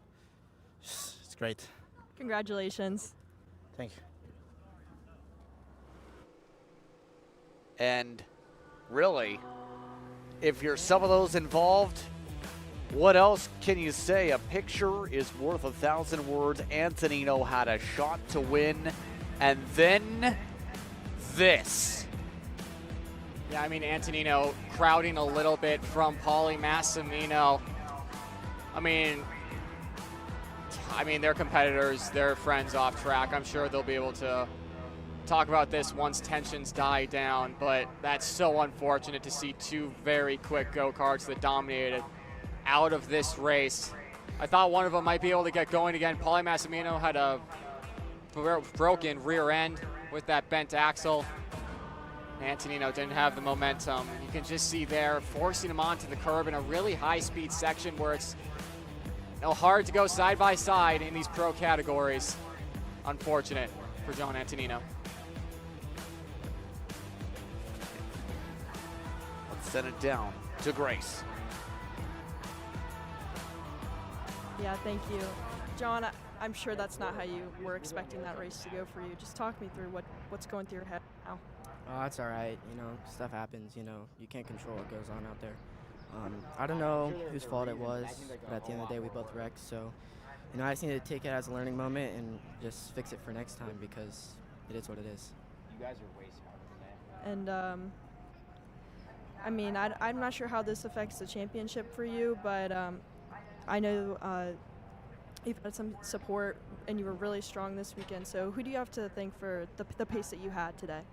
Yeah, first off, Chase Jones, Austin Olds for the coaching, obviously, Billy Vincent, MPG. The kart public was just so good this entire weekend. Felt like I had the pace to win, but it is what it is. But yeah, thank you to everyone that helps me. So yeah. All right, thank you. And we're gonna Paulie Massimino. I'm gonna see if we've got enough range down here. I'm sure this is not really the way that anyone wants to see their race ended, especially after such the high that he experienced earlier today. And considering his position in the championships, yet he still has 2 more rounds this year to get back up.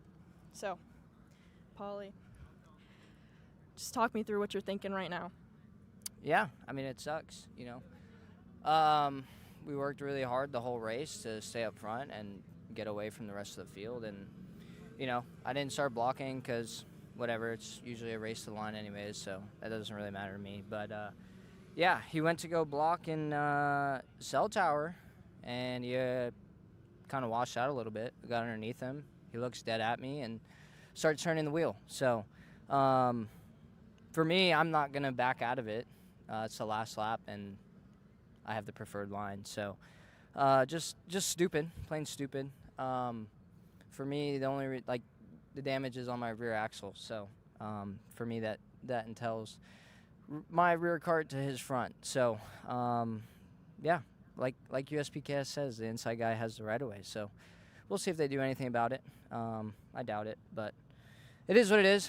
Can't get our finish back, so at worst we should have finished second, but instead both of us are standing here at Crash Go-Kart. So awesome. Yep, gotta love spending money. So yeah, I'll go back and watch it again, but I'm pretty confident in what I feel. So other than that, this BBS package was fast. BBS BGR package was fast. Definitely could have won, but yeah, instead we're parked in the lawn.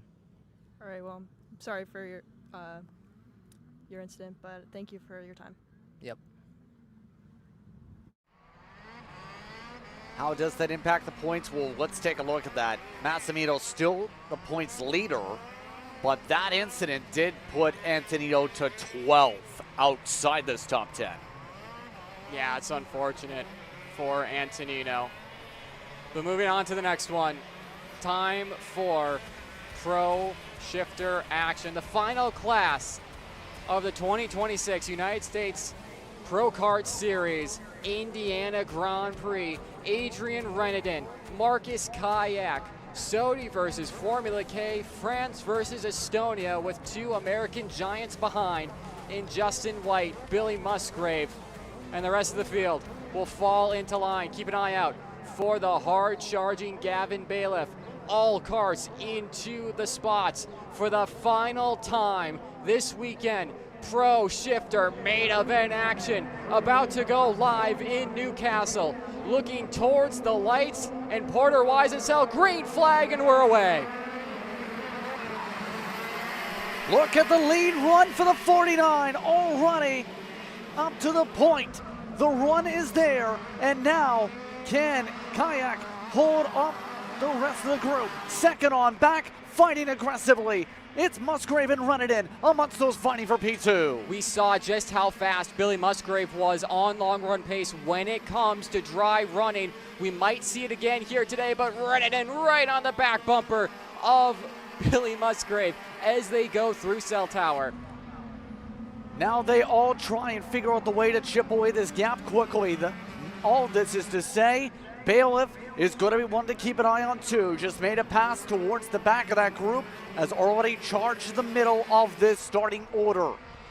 Now, as they all make their way to end the first lap, look at Musgrave starting to build the distance on Renedin.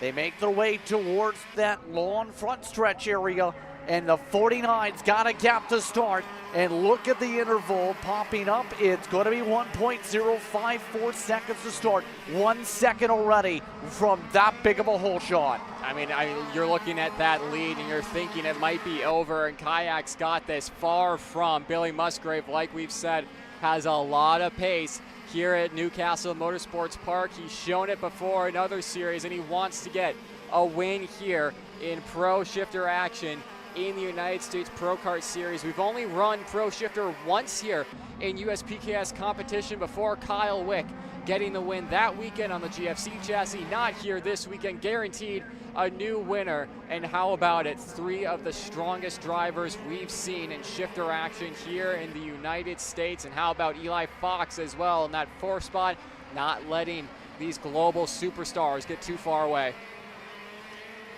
And try and find a way to sort themselves quickly as they work their way to end lap 2. Interval this time through. It's going to go down a bit. It was 1 second at the stripe before. We can tell you this, it's around 7/10 now. Musgrave, who's really good on long run, or was in the superheat, especially yesterday, and some of the racing action yesterday when it was dry, is looking to power his way forward. And we know he's been putting a lot of work in that motor package in the Carbelo's camp. He is chipping this away pretty quickly. We don't get Marcus Kayak in the States very often, so we have to go all the way back to Vegas in November. If you think back to that, he got the whole shot and got away from the field and ultimately got hunted down towards the about 3/4 point of that race. So we're going to have to wonder, does Marcus Kayak and that Formula K machine have the long run to be able to hold? Right now, at least for me, the answer is no, because Billy Musgrave is closing in on Marcus Kayak. And also being said, McCrill Motorsports might have a trick up their sleeve and be saving this kart for the final 10 laps. Absolutely. So this is going to be where you see how much the lines come into play as well when it comes to the shifter karts here.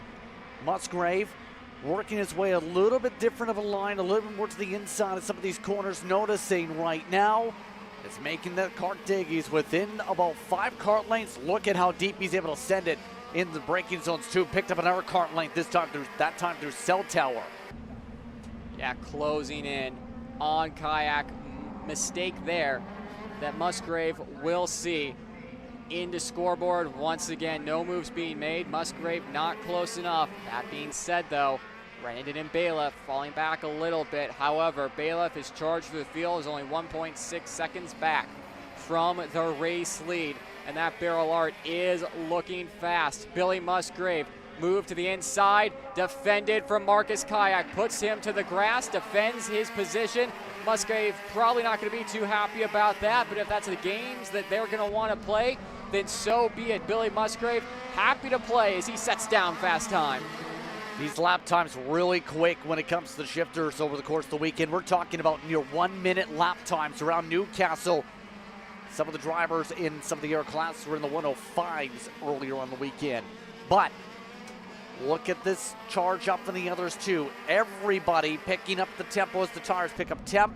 Gavin Bailiff is running similar pace to these race leaders too. He is up to 4th, and the 207, the 7 on his kart, has caught up to Renenden in the other pack. So you have the lead fighting, you have 3rd fighting. Yeah, Adrian Renenden struggling a little bit right now, not showing the pace that we would have expected. That being said, we're only 1/4 of the way through this race, Justin. A lot more to go. Kayak is continuing to set faster time. He's going to go to the inside to try and defend Billy Musgrave. Is it going to happen? A little bit of contact there between Kayak and Musgrave. Nothing to fret about between those two. Front bumpers readjusting, and no harm coming from that, apart from not being happy that contact was made to you if you're Billy Musgrave. Now, if you're Marcus Kayak, do you continue to defend or do you attack? Like Gavin Bailiff did into the blue corner on Adrian Renenden, move Bailiff into 3rd. Bailiff able to move up the spot and now looks to put up the charge. And remember the discussions we had with him yesterday in terms of the interviews. He mentioned working on a new engine package, looking to bring some pace here today in the TKG camp. And he's kind of backing up some of the words, isn't he? Had the DNF to end off his day yesterday, and the speed is there. All he's got to make sure he doesn't knock the spark plug loose again. Yeah, absolutely, and I'm sure that team will have double and triple checked that barrel art chassis to make sure nothing like that happens. Warning flag for Marcus Kayak on the moves he made on Billy Musgrave, who now holds the race lead. Question now, what does Kayak do to respond? Under review on our screen. So USPKS officials looking at moves made by Marcus Kayak. 7/10 back, and only 6/10 back is Gavin Bailiff from the Formula K driver. You have to give it to Marcus, fighting a fever this weekend. Not a lot of dry track running. He's only had it during racing action, had no practice in the dry, only in the rain. Went pole this weekend, surprising not a lot of us. We just know how quick this man is, and he's back on the attack from Billy Musgrave. Trying to immediately find a way to go. Kayak trying to find a way to charge. Talked about his experience, has raced in Porsche competition in recent times. The Estonian looking to try and hunt back down the point this time through. Gained back a 10th. Musgrave still has the faster average over the past few laps, but 49 starting to get into rhythm in that Formula K for McCrill Motorsports. trying to make some headlines right from the get-go with their new partnership. We talked about that. For those who missed that storyline, they are a part of the new official team for the new Kart Zone, which is the exclusive USA importer for Formula K and Praga Kart. Brought in Kayak as part of that new partnership here. He's been happy to be here down stateside. Was dealing with a fever yesterday, and today, you know what would help him feel better while dealing with the fever and sickness? Getting a race win and having a trophy to look at while you get over the illness. Absolutely. A little bit further back, Adrian Renenden not letting Bailiff get too far in front of him. Both of them pretty equal on the brakes into I-70. No gains from either of them. Kayak checking over his shoulder. The past couple laps, he's turned the wick up to 11 to see what he can do on the attack of Billy Musgrave. You got to wonder if any of these drivers are going to start to cool down the tires a little bit, give them a second shot at life later on in the race, but it just seems like they've been attacking for the entirety of this, Justin. Either both of those karts are set up for the long run. We'll have to wait and see. Kayak looking a lot stronger at this point than what he did at the start of the race. Musgrave falling off ever so slightly as Kayak to the inside of green corner. Retakes the race lead, but for how long? Side by side, the scoreboard holds it around the outside, becomes inside. Marcus Kayak takes the lead. Retaking the lead, coming up to start lap 10 this time by, and that's allowing everyone back in. Look at this. It's Bailiff now in the conversation with 3 Kart Lights. Renneden's with an R3 behind him. Little bit of a near defensive move down the straightaway. Halfway this time by, Bailiff now right up in the conversation. Can Bailiff start making some waves on Musgrave? Kayak's got to be careful with some of these defensive maneuvers, the stuff you can get away with in Europe. American stewards don't tend to like seeing on their track. So, of course, PKS will be watching over not only Kayak, but every single one of these drivers on track to make sure they are well within the lines of the USPKS rulebook. Halfway to go, next time by across the line for Giants and American Karting. One driver in Marcus Kayak, who's come so close to winning on American soil on his debut a few years ago in Vegas, second, having a qualifying attempt that went awry the next year, having the win taken away from him in turn one, and being so close last year in Vegas to be able to get that win and losing it on pace at the end of the race. This could be redemption day for him, but for Adrian Reneden moving up into third, he wants to get another win here at Newcastle Motorsports Park. Musgrave to the inside, unable to get alongside into turn 3. They're going to muscle down into turn 5. Working the way up through blue corner they go this time. Musgrave providing a ton of pressure. Tries to find a way to shuffle again. Past halfway, 4 karts with a chance to battle for the race lead within about a second and a half or so. Justin White of reference in the championship fight. Down in 5th is the leader of the next group on his own. Then Ramirez is ahead of Fox, 6th and 7th. As we go, McMahon and Miles Dandolf for the other drivers. Dandolf out of the race already. 8 are still on circuit. Coming up to start lap 12. Musgrave looking for the cut down. Trying to get the run built up. Does he take it here? Kayak trying to go there. Got to be careful with the side-by-side. Kayak gets himself clear again. Musgrave tried it.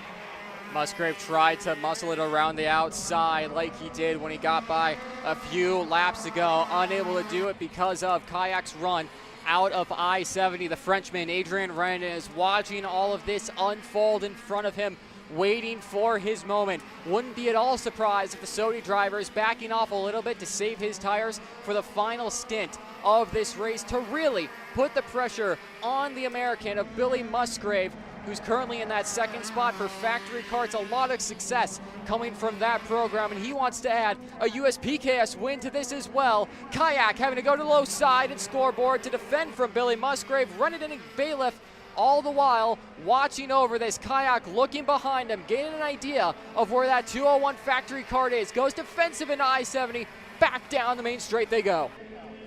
Bumping they go, some signals, both of them signaling with the hands up that time. Musgrave, Kayak still staying in line. Still on lap 13. Reneden is right there. And remember, working under the same tent as Musgrave this weekend. Will their assistance be coming from Reneden maybe? Bailiff waits in the popcorn seat as everyone else tries to find a way for things to start bubbling for this point. Kayak looking very comfortable here, not giving up too many opportunities, not too many mistakes for the 49 today. Yeah, Kayak doing his best right now on a track that he doesn't know as well as the likes of Billy Musgrave, who's been doing so much racing at Newcastle Motorsports Park over his entire career and has found so much success here in Indiana. Kayak just checking over his shoulder again, getting a gauge. Where is he into the braking zone? Reneden is right on Musgrave. And if Billy looks back, he's going to see an angry Frenchman who wants to get by. Musgrave to the inside, pointing forward to Kayak. He wants to try and get away from Adrian Reneden and Bailiff. Marcus Kayak wants nothing to do with it. Contact between the two of them. Reneden might go through on the both of them. Unable to get it done. Tension at the front of the field. Kayak gonna try to do it late on the brakes in the blue corner. Gets it done there. Reneden and Bailiff holding suit for the time being. But at this point, Justin, we're on lap 14 of 20. Time starting to tick down for Adrian Reneden and Gavin Bailiff. You're thinking, all right, we've stuck behind you enough. We've given you an opportunity to get by the Estonian leading this race. It's now, and it's go time for Adrian Reneden to P2 in green corner. There goes your points leader coming up to the second spot. Now they rumble the scoreboard. Reneden needed a few laps to rebound here and close up, and it's already getting spicy. Kayak's going to have to be careful with some of these defensive maneuvers from here on out, though. We already seen the think signal from Musgrave. We already know you can't drive down the straight. It's been close a couple times, and Reneden is right up there with the help of Musgrave. Yeah, Reneden is right there. Indeed. What do? You've seen this battle between Musgrave and Kayak all race long. You know where they both struggle, you know where they've been attacking, and now you get to take all that information that you just processed without having to be in the battle and apply that to Kayak in front. 5 to go in a few moments' time when they come across the stripe through green corner. Once again, Reneden likes the braking zone through here. He feels confident on those Sodi brakes that we talk about so much and how hard they are to adapt to. But for Adrian Reneden, who's been on this package for so many years, he knows how to get the best out of this go-kart. Looking to the inside to I-70, he can't, because Marcus Kayak saw the same thing, goes defensive at the apex. He's not going to have a great run onto the straightaway, and Reneden's going to be there with the help of Billy Musgrave to the lead. Trying to get 1-2 was the goal for the two. Near contact, offset 3 wide. Kayak shuffle back into third, now alongside Reneden. Musgrave back up to the lead. Reneden to second. Bailiff to third. Kayak down to fourth. Bailiff sends it up for P2 and takes that away. Kayak tries to follow him. Hits the back of Bailiff's kart to take third. Reneden might be playing the team game right now for Billy Musgrave. Kayak to the high side, hands thrown for Gavin Bailiff. No one seems to be happy with Marcus Kayak today, and a battle that could have been covered by a second or so has exploded, and they have all been given their own piece of real estate now. In the scoreboard goes Gavin Bailiff. Justin White's been brought back into this. He was 3 seconds back. Kayak might have a rear bumper that's gone down and got pulled out of the chassis rail. You can see on the right side it's low. It might not be fully detached, but PKS officials will be looking at that to see if it did come off. He'll be getting the meatball flag and off the track. It looks low. It might have just been pulled low. I don't think it's giving the signs of it fully dragging here, Justin. That being said, as Justin White gets by, not looking good for Kayak. He's falling down, and the more that bumper is low, the more chance it's going to come off. And same too with Marcus Kayak. Pulls off. He is out of this race. He will not get his first win on American soil this weekend. And with that now being said, this lead has imploded. Coming to 3 laps to go. Musgrave and Reneden about to try to accomplish their dream, or their goal at the least, coming into the weekend on the same tent. It's going to require work, though. White trying to find a way to move up another spot, though, and have a chance at the 7. It's been a bit of an up and down weekend for him, and Kayak is done. He is off the track. Heartbreak for the Formula K Macron Motorsports driver, battling a fever. Grace Overbeck, what do you got? Yeah, thank you, Nate. Marcus, I'm sure this is not the way that you wanted your race to end, but talk to me about how you were thinking. What were your thoughts during those last few laps with Gavin there? The beginning was good, but then something happened with the engine. Absolutely no power on the straight, so yeah. And in the end also I think a flat tire or something happened. So. Yeah, Kyle, if you could show that the bumper is actually kind of rubbing against the tire here. Yeah, unfortunate way to end your weekend, but thank you. Thank you. So multiple things going on there, to say the least, for Kayak. Possible motor, possible tire, bumper scraping the tire. Everything seemed to stack up at once, and it goes from a possible chance for the win to being your second DNF with a couple laps to go in the Pro Shifter. Yeah, how unfortunate is that for Marcus Kayak, a driver who I know we all here at Kart Chaser love seeing him come over to the United States, but it's not treated him well. Unfortunately, another DNF on American soil for Marcus Kayak, a feeling he knows all too well from a couple years ago. But out in front, Billy Musgrave with Carlos Racing Engines, Renenden, Bailiff, your top three, then White and Fox, your fourth and fifth being counted as a podium here at USPKS. But how about it though, Justin, for Billy Musgrave? He's been so dominant. He's been so quick in the dry running so far this weekend. And of course, Newcastle Motorsports Park, a track that he loves so dearly, and looking at another win here in 2026. Coming up to the white flag for Musgrave. He was brought in the last moments of this past week, called in on a Wednesday night, flew in by Thursday afternoon with the trailer, came on into the facility, did get a single lap on the Friday that was in the dry as it was pouring rain. Then when it turned dry on Saturday, showed he had a rocket when it was bone dry and sunny like this. And now, with a 1.7 second gap, he's about to accomplish what he mentioned in the final conversations on Friday. He wanted a 1-2 with Renenden, and he's about to get it. It's been strong from those two, and I'm going to tell you what, for the rest of the U.S. shifter car paddock that is watching this race and will be competing at Newcastle in July, this isn't only a win for Billy Musgrave, it's a statement of intent for things to come. Billy Musgrave flies in, flies around the track, and shows he is hard to beat when in rhythm. Billy Musgrave closes out the day with a Pro Shifter win in USPKS. Incredible from Billy Musgrave. Another win here at the USPKS for him. Another win in Pro Shifter, a first win for him, I believe, in USPKS. Fist bump with Adrian Renenden. Time to burn it down there, Billy. You've deserved it. In a spot that he's parked up in multiple times and done so many burnouts here at Newcastle Motorsports Park. Time to catch his breath, though. 20 long laps. Adrian Renenden second. Gavin Bailiff in third. But how about it for factory carts for Billy Musgrave?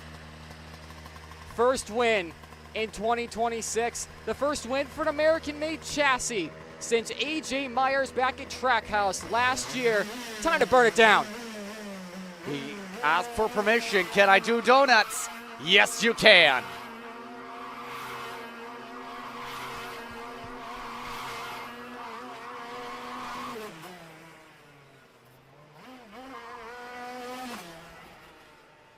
And he is definitely happy on this finish here today. Musgrave showed his pace, long run, every single race. It felt like the drier the track got. And he ends up finishing it with the exclamation point for the weekend. Renenden in second to help out his point standing. Still, Gavin Bailiff in the top three. Justin White, Eli Fox in the top five. Ramirez and McMahon were the last to finish running. Kayak and Danoff were the drivers who did not finish this one out. Look top to bottom of the running order. 2.2 seconds the interval for the victory today for Billy Musgrave. What a strong race for Billy by the very end. I mean, for Billy Musgrave to take it against some of the best drivers in the world and some young guns here in the United States. I mean, it talks so much about the factory kart program and how much it's evolved throughout its years. And now the experiment that's starting to work there, Billy. Another win is Grace Overbeck is standing by with our race winner. Yeah, thank you. Billy, I mean, what a weekend it has been for you. The guys up in the booth were talking about how you showed up kind of later in this weekend, and actually you had a DQ this weekend as well in Heat 2. I mean, just talk to me about it. Yeah, I mean, got the call on Wednesday from Carlos to get my butt out here, so we skipped Thursday practice, but who needs practice anyways? Yeah, luckily, man, the engine absolutely on rails. I mean, we're just continuing to refine this R3 package with Carlos, and yeah, it's just absolutely screaming right now. And yeah, the car, honestly, in the dry sessions, I haven't touched the setup once. I pretty much left it alone.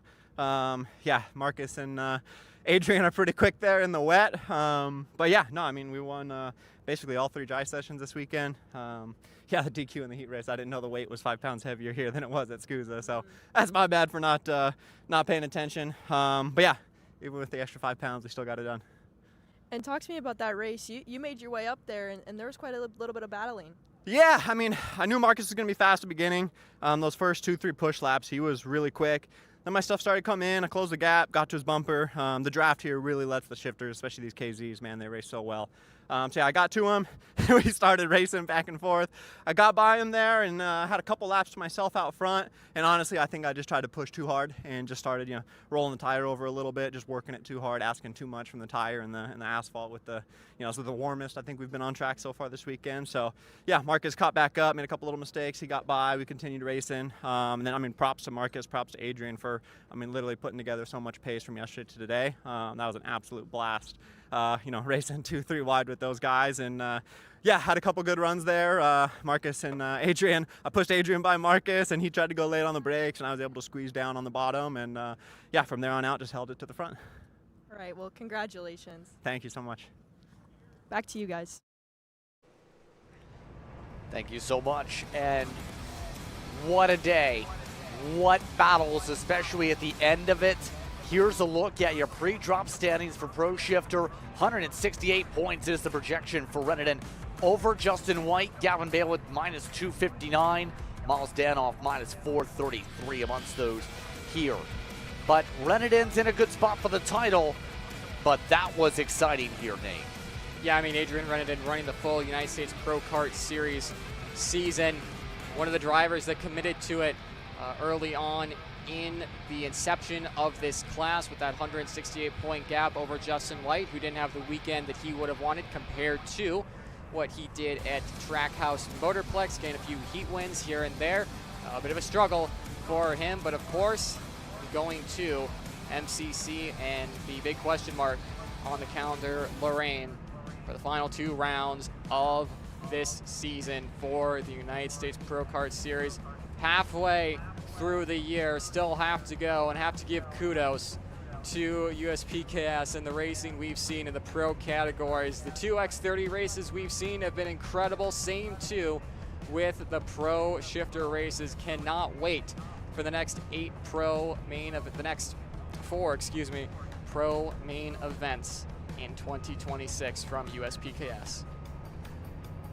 Indeed, it's going to be interesting how things go the rest of the month as well when we go to July, because MCC Cincinnati and Indy Karting Challenge are both over the course of next weekend. For 4th of July weekend, Pro Am Karting Championship will be the 4th and the 5th, then just the 5th for the Indy Karting Challenge. Clash of the Club will take place at MCC Cincinnati for stars on July 10th through 12th, while the Champions of the Future America Series continues at K1 Circuit July 18th through 19th. That's been going on in simulcast here on Kart Chaser. Let's send about trackside to Grace.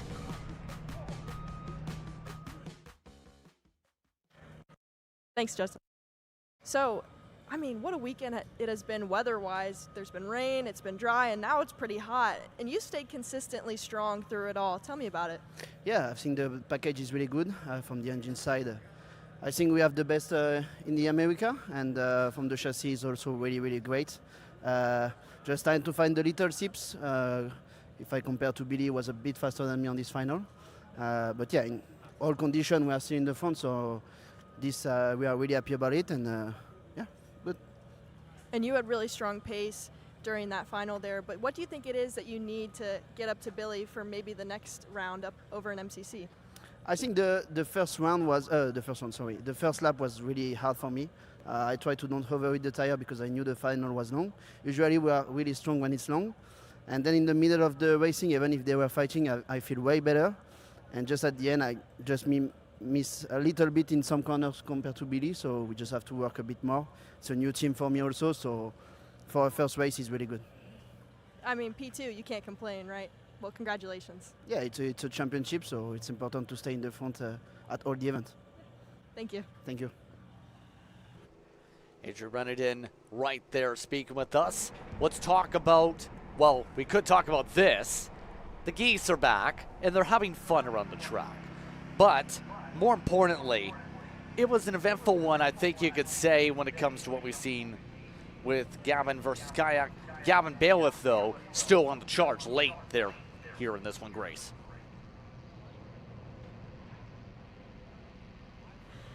Yeah, thanks. Me and Gavin were just talking about the geese as well. I'm sure we saw the penalty that you had gotten. What are you thinking about that, and how was that race for you? It was good. We obviously started in a little bit of a deficit because the DNF yesterday. Yeah, I mean, the race was good. Our pace has been like top of the boards all weekend, probably the fastest in the race as well. Just battling these guys, Adrian and Billy, they raced me clean. We raced super hard, but I don't know what I got on Adrian.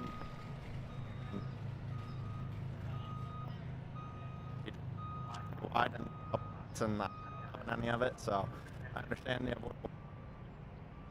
it all together if market together. Yeah, I'm sorry that your race had to be affected that way, but how are you going to take this mindset and put it into your next race in MCC? I'll take what I learned all weekend. We were definitely the fastest on track, like I said. So everything that we learned this weekend is going to apply to MCC and the Pro Tour, and I think everything that we had going with engine is going to put us really strong for the rest of the season. So yeah, it's always forward progress with us, and this race is done, so now we forget about it and move on to the next one. Awesome, thank you. Thank you. Gavin Bailiff coming away with the top three on the racetrack. We'll see how things go in official orders. But to recap, let's take a look at some of this action. You see how things intensified for the battle for a second. Bit of contact there. Bailiff pushed back, and then it got big. Yeah, absolutely. Tension is flaring there between these three. Adrian Renardin having a little bit of a gap here, and then Gavin Bailiff really driving hard into the back of Marcus Kayak, and that is, it has to be the square reason of why Kayak retired. That's where the tire rub started. That's where the bumper went down from the rear. But Billy Musgrave taking the win in a pro shifter. What a run it was from Billy. Not surprised. We are in Newcastle Motorsports Park after all. He always goes well here, Justin. Your thoughts on this weekend as a whole, though, because this was an exciting one. The geese were entertained. The fans on track were entertained. The crews were entertained. We were entertained. Absolutely. I mean, USPKS delivers. Newcastle Motorsports Park always delivers as well, and we had a day full of action here at Newcastle Motorsports Park, from the micro Swifts and the Swift drivers all the way to the pro divisions. We had some incredible racing this weekend, Justin. Happy to call it alongside you and the hardworking KC crew here on site in Newcastle. See that with your Coastal Link recap with the various highlight clippings. There were so many fights from the very end. It's going to be interesting the next time out we go racing USPKS. 2 rounds to go on the season. There's a lot at stake for these battles for the championship. If this is intense how things go, next race is going to be so much fun as well, Nate. Yeah, absolutely. Looking forward to it. MCC always delivers as well, and we've seen some incredible racing there in the past. And so as these clips take us on out, that concludes on-track activity today for USPKS. We have post-race coverage and we have podium celebrations coming up in a little bit's time. Be sure to stay tuned here on Kart Chaser for all coverage of the Indiana Grand Prix. But for everyone here on our crew, including Gray Silverback, for Nate Dean, for everyone here on the production side, for all our crews, we hope you've been enjoying all of the battles today from Newcastle Motorsports Park. I'm Justin Prince saying so long. Enjoy the rest of your day. You've been watching the USPKS and its day of finals here on this Sunday from the state of Indiana.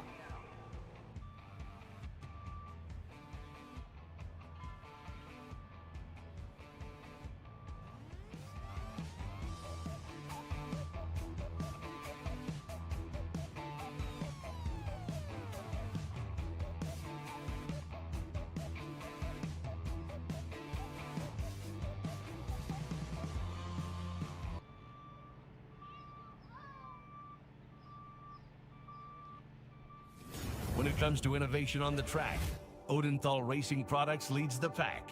From the highly popular EasyGP camera mounts to our tough case to GoPro case, racers everywhere trust ORP for strength, reliability, and precision. We're proud to be the #1 engine mount manufacturer in the USA. And with our new Easy Bumper Retainer System, you won't get caught out with a failed bumper bolt again. Odenthal Racing Products. Lead or get left behind.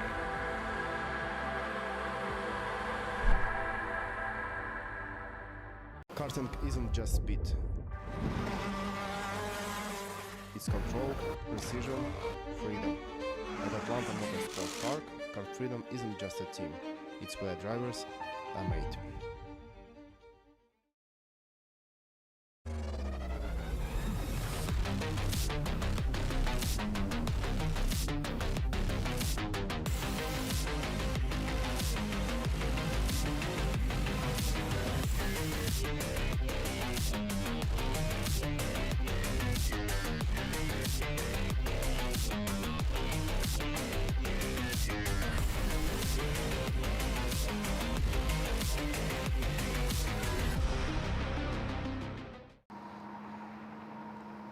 Cat food marketing.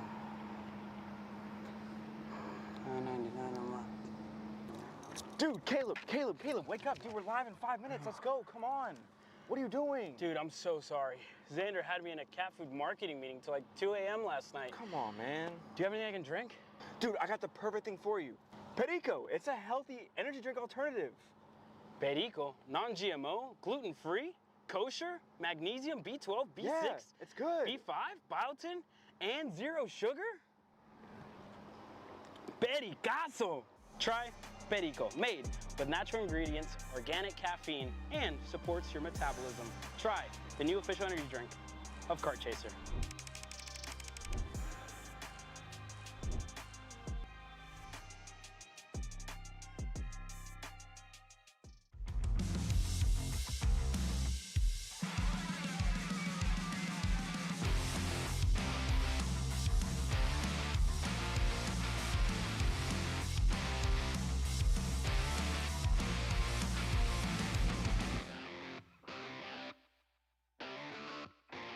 Hey guys, another Kart Chaser Driver Fitness episode with me, Chris G.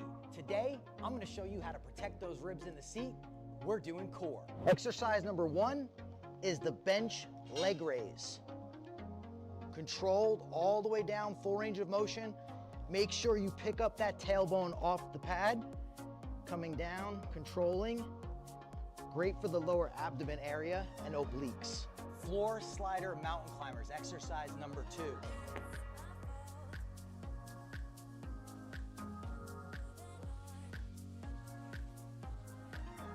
Exercise number 3, the plate-loaded decline bench sit-up. We'll see you guys on the next episode of Chris G Coaching, race ready training that carries into real life. That's what we do here. Are you stuck with your kart racing? Not sure the ideal kart setup? Or going to a track for the first time? Well, Kart Class has the answers for you. Our online portal has a wealth of experience and knowledge to help your kart racing.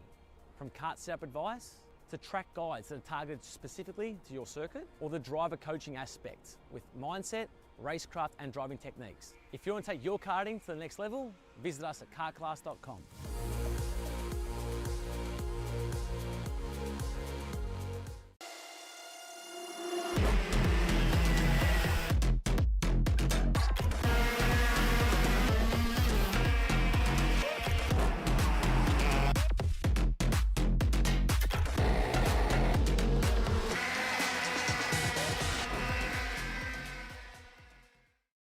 Macron Motorsports builds champions every day, drivers who won on the world stage. The Tillotson T4 Series is pure spec racing. Same engine, same chassis. When you win, it's because you were the best that day. Your edge is not the kart, it's the setup, the strategy, and the race team. With our Arrive and Drive program, you simply bring your gear, we provide the equipment and the championship-winning support to every event. Stop wrenching, start racing. Your path to the T4 Nations Cup in Spain starts with us. For more information, contact us at macronmotorsports.net. Champions aren't just born on the kart track. At SimShop, we deliver professional-grade simulators with the best performance-to-price ratio in the industry. Founded by racers who understand what you need, our SimMagic and Moza equipment is powerful enough for the pros, yet affordable for everyone. With unmatched customer support and a thriving community, we're your racing partner. Visit simshop.com today.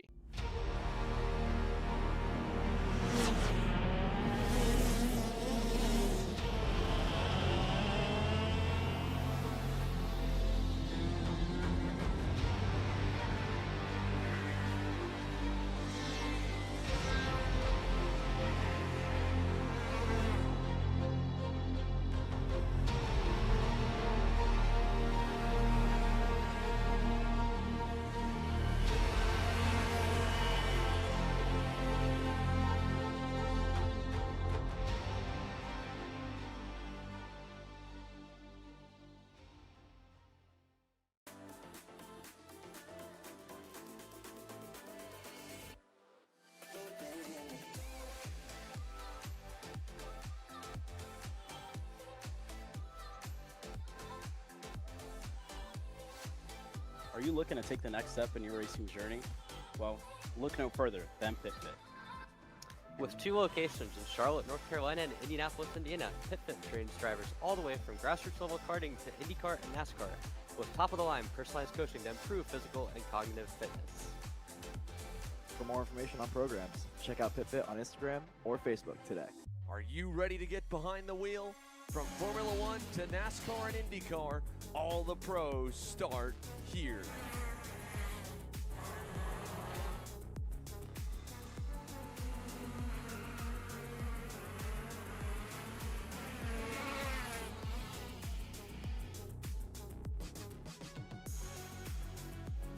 For more information, check us out online at mcckarting.com or call us and go racing today.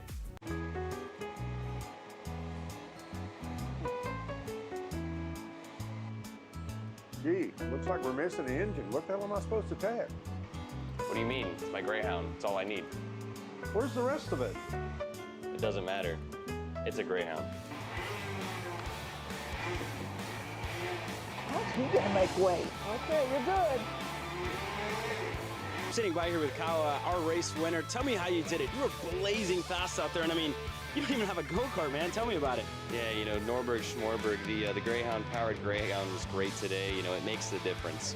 And the team's been working really hard back at the shop, and, you know, just shout out Greyhound. Thank you, Kyle.